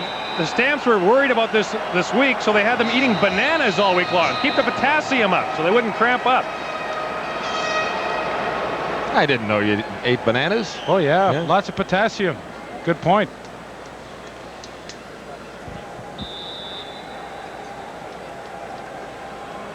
First and 10 for the Lions in overtime now. Beginning this drive from the 42. Let's see what Flutie can manufacture here.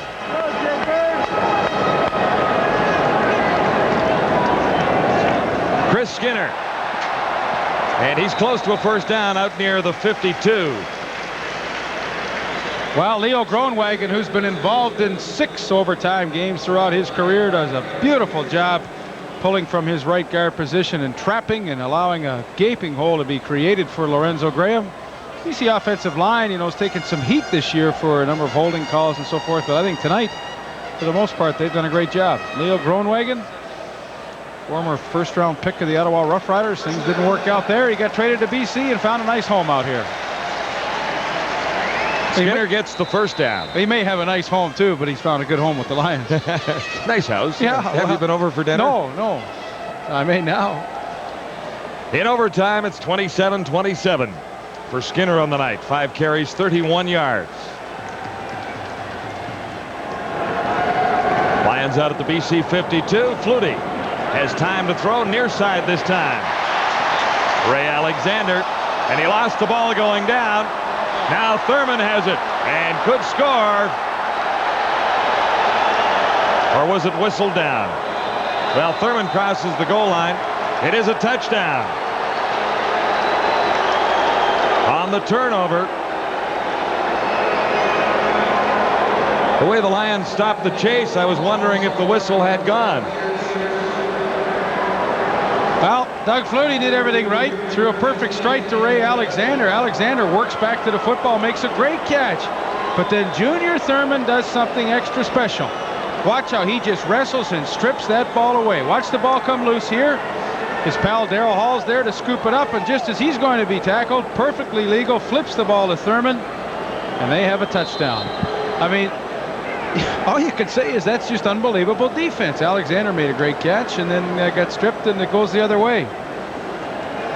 I would say the matchup has definitely gone in Junior's favor with that one. Yes, absolutely. Yeah, that's worth about 6 catches, that one thing that he did. A 7-point lead for the Calgary Stampeders in overtime now.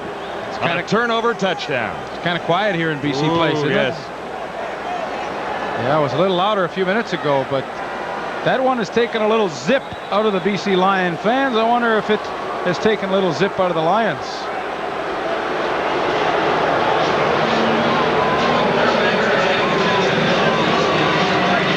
Stampeders lead at 34-27. Thanks to Junior Thurman. And another injured Stampeder being attended to.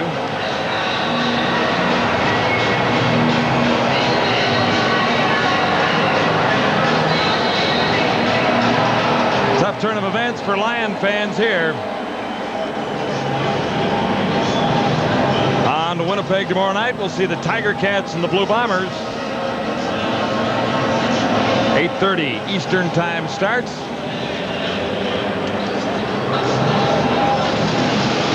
Winnipeg will try and even their record to 3-3. Hamilton, of course, looking for their first victory and really struggling.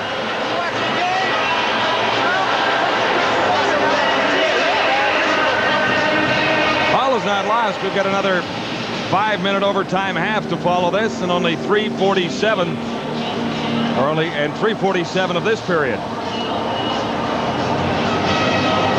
But a tough turnaround for the BC Lions. Ray Alexander losing the ball after making the great catch.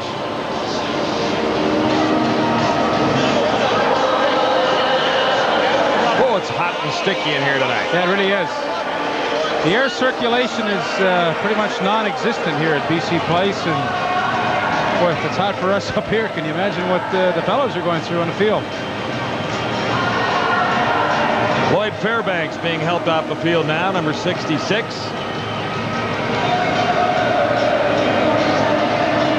And we're ready for the kickoff.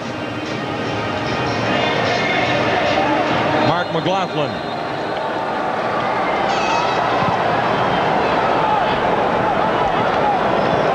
Bouncing for Lorenzo Graham. Here's the BC return. Graham out across the 35. He's near the 39. 19 yards the return. Stopped by Harold Hasselbach.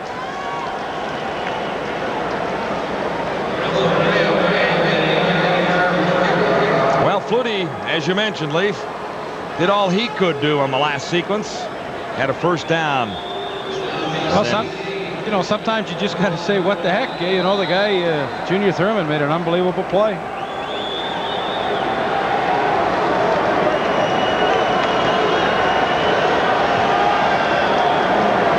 First and 10.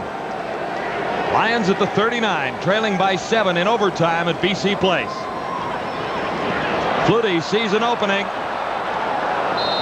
He's short of the first down, but does a pretty good job of picking up yardage. Stopped by Alondra Johnson. Well, he was pretty vulnerable when he went down to the ground, and Will Johnson was bearing down hard. Number 81. Watch Doug Flutie. Takes matters into his own hands. Initially, nothing open downfield, and watch, he spins there, and here comes Johnson. And I think Doug felt that one. The gain is 8, 2nd and 2.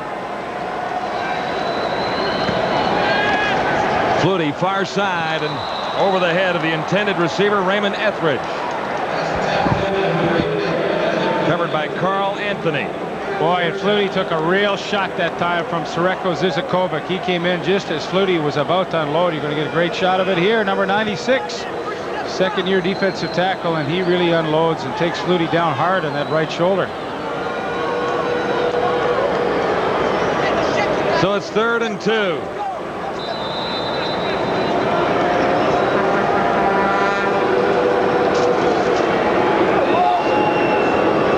Pasaglia is in with 2:39 remaining in the first overtime half. Pasaglia gets a good one. Mark Guy at the 20.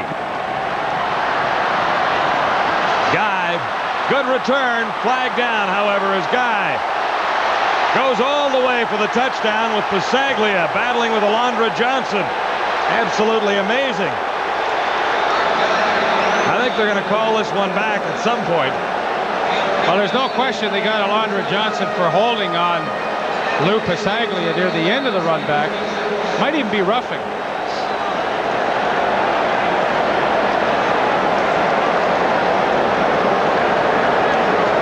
We got one going against the Stampeders for sure. Yeah, he could do that thing twice.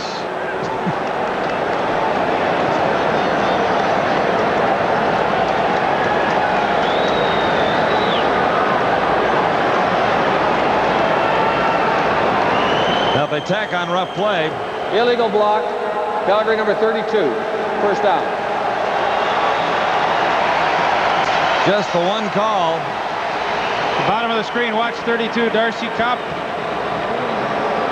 Here it comes. Right there. Hit Chris Skinner in the back. Can't do it. Good call by the official.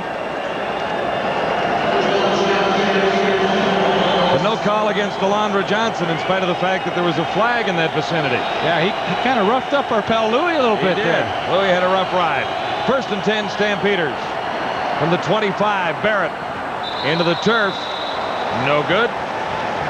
Boy, he's lucky that went into the turf because Norman Jefferson was bearing in fast, and I think he would have picked that thing off. Intended for Bland, covered by Jefferson. Norman Jefferson had one last week against Danny Barrett.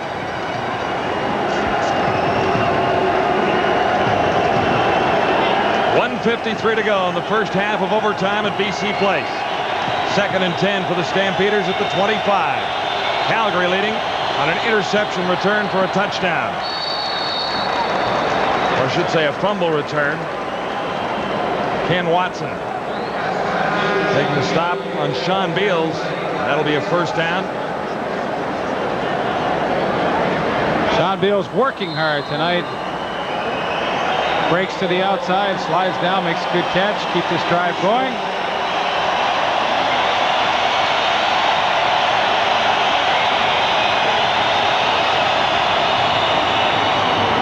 On first down, Andy McVeigh.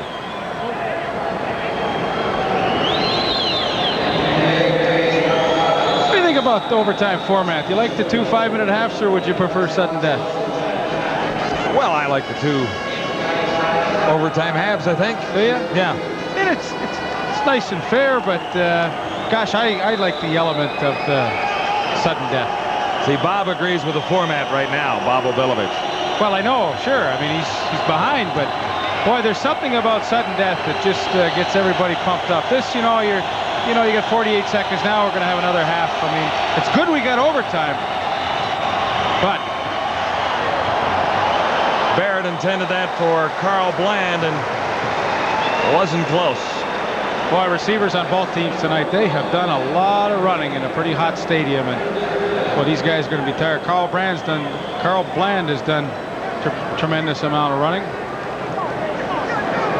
39 seconds in the first overtime half to play. And then we've got 5 minutes more. Stampeders get set to kick it away. Matic is ready. Lions could use a great return here. Etheridge is deep. Waiting for it near the 20. Fooled Dan Wicklum that time. Etheridge still going, but he ran about 65 yards. Unfortunately, it was all the wrong way. 2-yard return, a 44-yard kick. And Matt Finley finally made the stop. Wicklum helping out.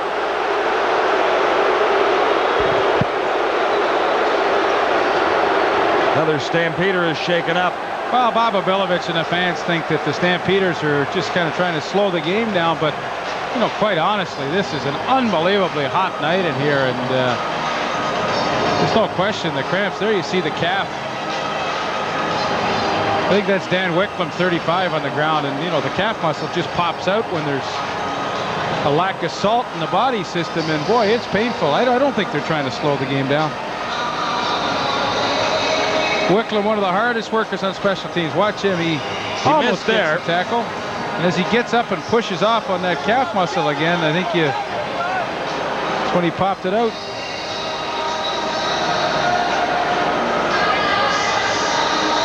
.23 seconds remaining in the first overtime half at BC Place. The Lions are involved in their 4th overtime game of the season, and they've only played 6.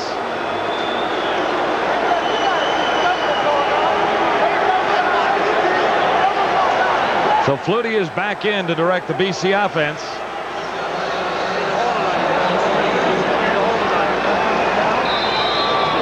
Coming into the game, he was passing at a percentage of 62. He's just over 50 here tonight with 230 yards.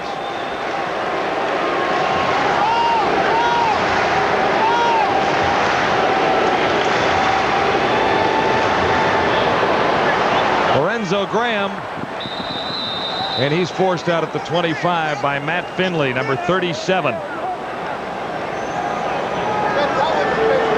Well, you can see the guys out in the field. They're kind of just walking a little slower back to the huddle, and this game's really taken its toll. There's been some tremendous hitting and enough offense that these fellas are going to be awfully tired when this one's over. And who would have thought Lorenzo Graham as a fill-in tonight for John Volpe would be 1 yard away from the magic 100-yard plateau? Picked up 3 on the previous play. This is 2nd and 7 facing Flutie now. And Lorenzo gets the call. He's over 100 yards rushing on the night. And that'll be the last play of the first overtime half. Juan Brandon stopping Lorenzo Graham that time. The Lions come up a little short of a first down. So the first overtime half is history. And the Calgary Stampeders are leading by a touchdown at 34-27. They're moving a little slowly down there on the turf at BC Place right now. That's the overtime score as we have it, but it is not final. 5 minutes of football remains in Vancouver tonight. All right, here's what's happened in overtime so far. Doug Flutie completes the pass. A nice catch, but the ball is stripped loose by Junior Thurman. Picked up by Darrell Hall, and Thurman carries it the rest of the way for the touchdown. That is the difference in the ball game so far. Yeah, it really was a great play. Look at him just sneak over the line. No pressure, and one that I'm sure Bob Abilovich and his club will not forget for some time. There's John Volpe just kind of leading down. Well, you can't see him now. He's got the green shirt on in behind the coaches there, but Wally Buono, well, his team simply just finds a way to win week after week, and they are ahead by 7. Second half of overtime. And it's a kickoff situation. The Calgary Stampeders will receive. Played just like a half of football, with the exception of it only being 5 minutes long. Well, I vote for sudden death. I know Gord Miller votes for sudden death, too. He's on my side on that one.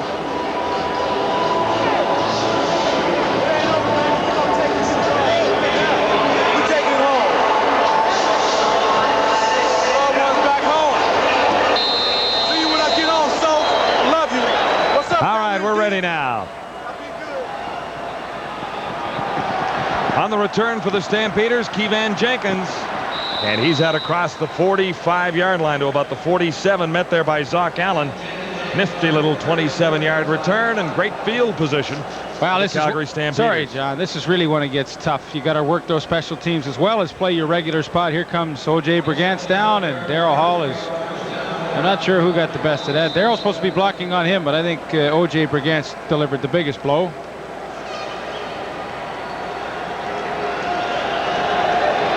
Players just a little slow coming off the field now. Oh, they are a tired group.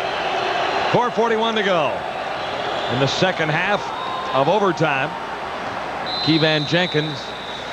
Boy, he still looks pretty fresh, though. You know, does. he returned that kickoff nicely and then made a couple little moves there. There's my pal Sareko Zizakovic.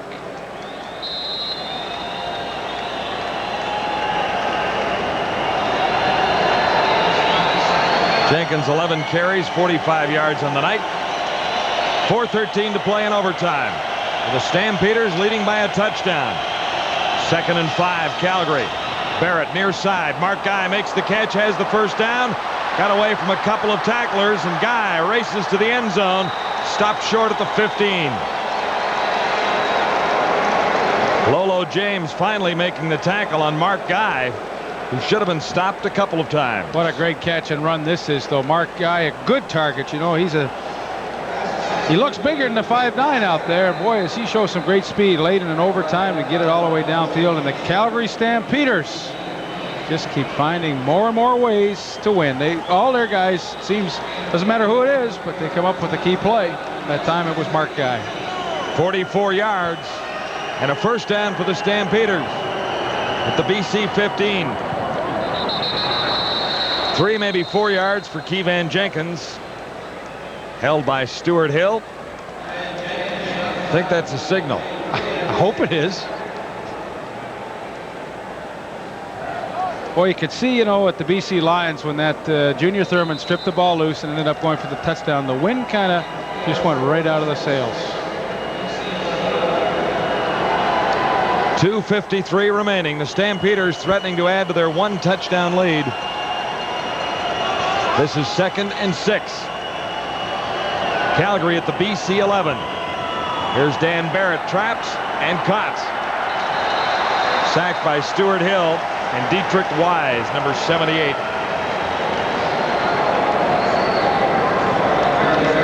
Well, that's a big play on defense. At least you force them into a field goal, and you'll probably be down by 10 with 2:33 remaining. I mean, it is not over for the Lions.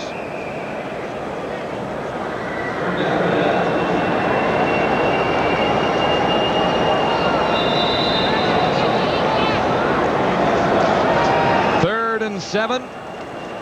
And the Stampeders get set to add more to their total. Mark McLaughlin. Good on 2 of 3 tonight.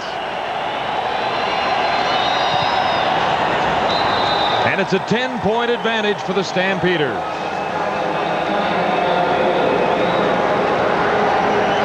(37-27) with 2:13 to go. Well, Stampeders quite simply have made the big plays in the second half, and that must be very pleasing to Wally Buono. Not a typical Calgary game tonight. More turnovers than they're used to committing, but they will probably come away with a win here, and that will make him very happy as they will remain undefeated.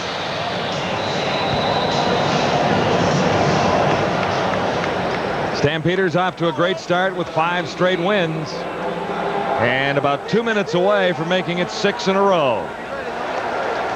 Unless Flutie can rally the Lions and grab 10 points in a hurry.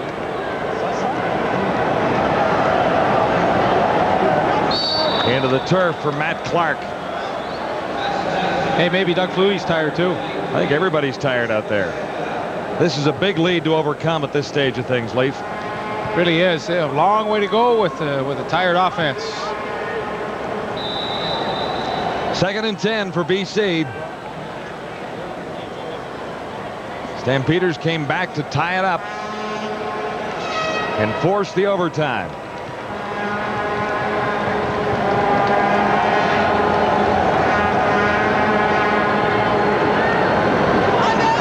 Flutie on 2nd and 10 has a first down out at midfield.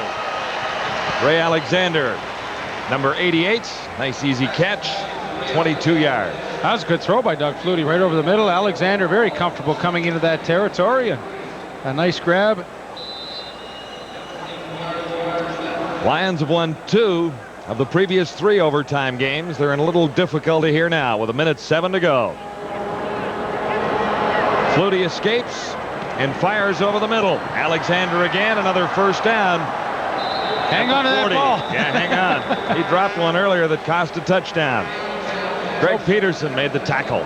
So back-to-back catches by Ray Alexander, and there's some life left in the BC Lions. Only 55 seconds remaining. They have to get it into the end zone fairly quickly here and do a few more things before they can maybe have a chance to tie it up. 1st and 10 BC at the Calgary 39. Too high for Alexander that time. 46 seconds to go. One thing about overtime, it moves along rather quickly. The clock is rolling. 46 seconds to go.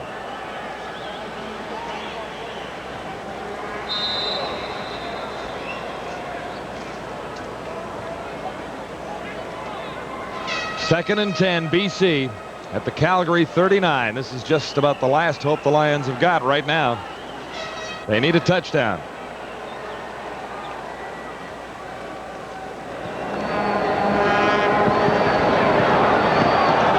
Doug Flutie is wrestled to the turf, and 40 seconds remain. Stu Laird had him, number 75, and Flutie actually ran right into Stu's arms.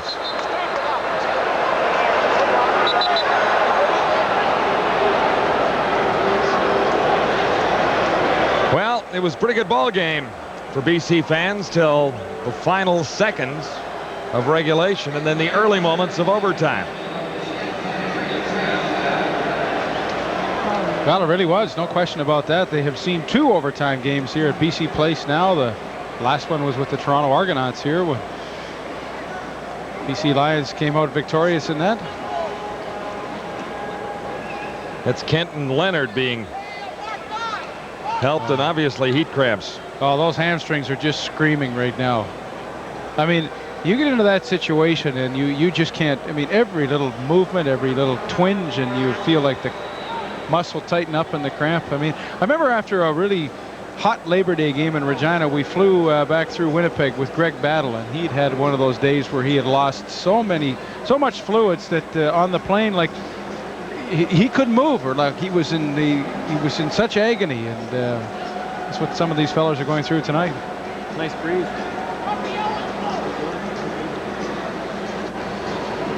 You know, most teams hate back-to-back games. We're talking to some of the Calgary coaches before this back-to-back series that you tend to let down for the second one. But Calgary's in the middle of a weird schedule. They're just finishing BC back-to-back. Now they've got Winnipeg back-to-back, and then Edmonton in a home-and-home series. So for 6 weeks, they see 3 teams. Well, the way things are going for the Stampeders, it doesn't matter who they bring on, Gord. They're just having an outstanding start to this season. Lou Pasaglia, 49-yard field goal, and it's wide with 33 seconds left. So the Stamps will give up the points, run a little time off the clock, and 25 seconds remain. Big odds facing Obi right now. Well, I think you have to give a lot of credit to Calgary. I mean, they made some big plays when they had to drive it downfield and get it into overtime. They trailed with under a minute remaining. And then, of course, the tremendous play by Junior Thurman. in overtime with the touchdown. 25 seconds to go. Stampeders on the verge of their 6th win of the season. BC Lions in danger of dropping to 3-3. That's what it will look like tomorrow morning. With 25 seconds to go, the Stampeders are not going to be beaten with a 9-point lead.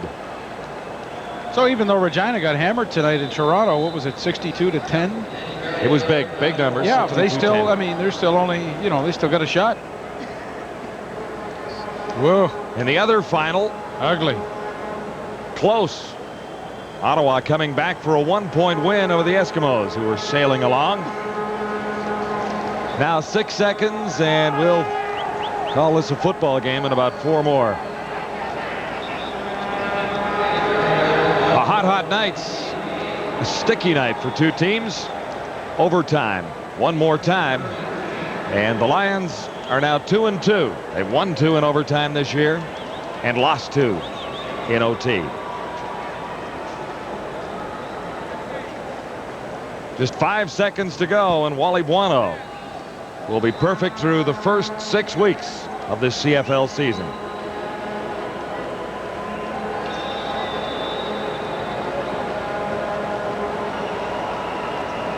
Should be the final play of overtime.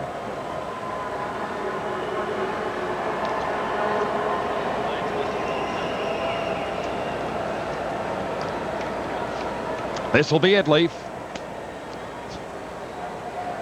Barrett running out the final few seconds, and still unofficially 2 seconds remain. Now, how can they have any energy left to fight? I would. A bench clearer. I think they'll think, this isn't worth it. It's over. It's not over, actually. Actually, it's not. There's 2 seconds unofficially on the stadium clock. See, they should have done what the Rocket did last week. Take a snap and run all the way back into the end zone and kill the clock. Well, he'll file that away in the memory bank, and I'm sure at some point in time they will work on that, doing a better job at killing it at the end. It won't affect it now, but... Well, the BC offense gets one more shot at it here. But seeing there's no 9-point touchdowns, it's over. Even if Flutie finds the end zone on this, the last play of the game. Fires it up. Jump ball in the end zone. And it's picked off by Anthony, who is forced out, and this is over. Calgary Stampeders and Wally Buono sport the best record in Canadian football another week. Stamps go to 6-0, and the BC Lions drop to 3-3. And these coaches don't seem too happy with each other. Obi is not pleased. Well, you know what Obi's saying? He's saying all your guys went down and delayed the game, and Obi's not too happy. No, he's not. Wally, hey, you're 6-0. Take it on back to Calgary. Get ready for the next one. You guys are in great shape.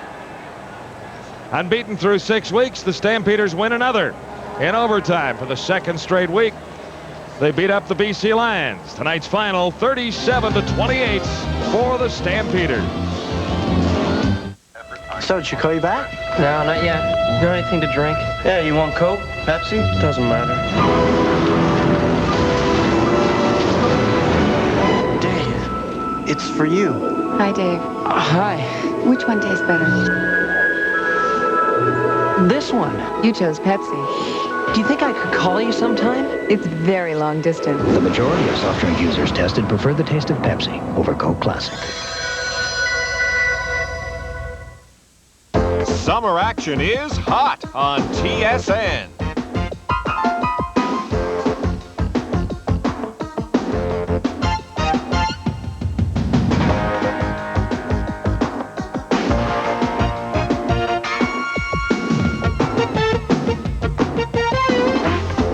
TSN is alive this summer with action that's hot. We're your station for summer sports, summer excitement, TSN. Time now for the TSN Turning Point, brought to you tonight by Apple Auto Glass. Not surprisingly, the turning point comes in overtime.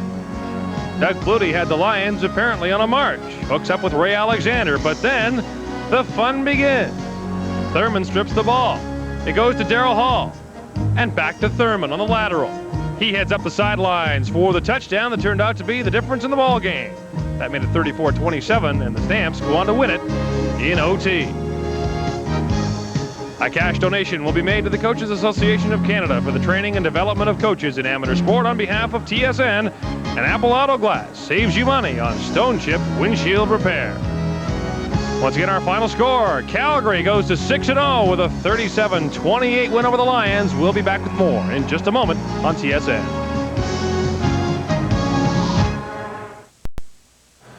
Our next game comes your way tomorrow night from the stadium in Winnipeg as the Blue Bombers take on the Ticats in a meeting of a couple of struggling teams from the Eastern Division. Danny McManus gets the call for the Bombers to start. It'll be Mike Kerrigan for the Ticats. Our final score from BC Place. The Stampeders defeat the Lions in overtime, 37-28. Good night from BC Place.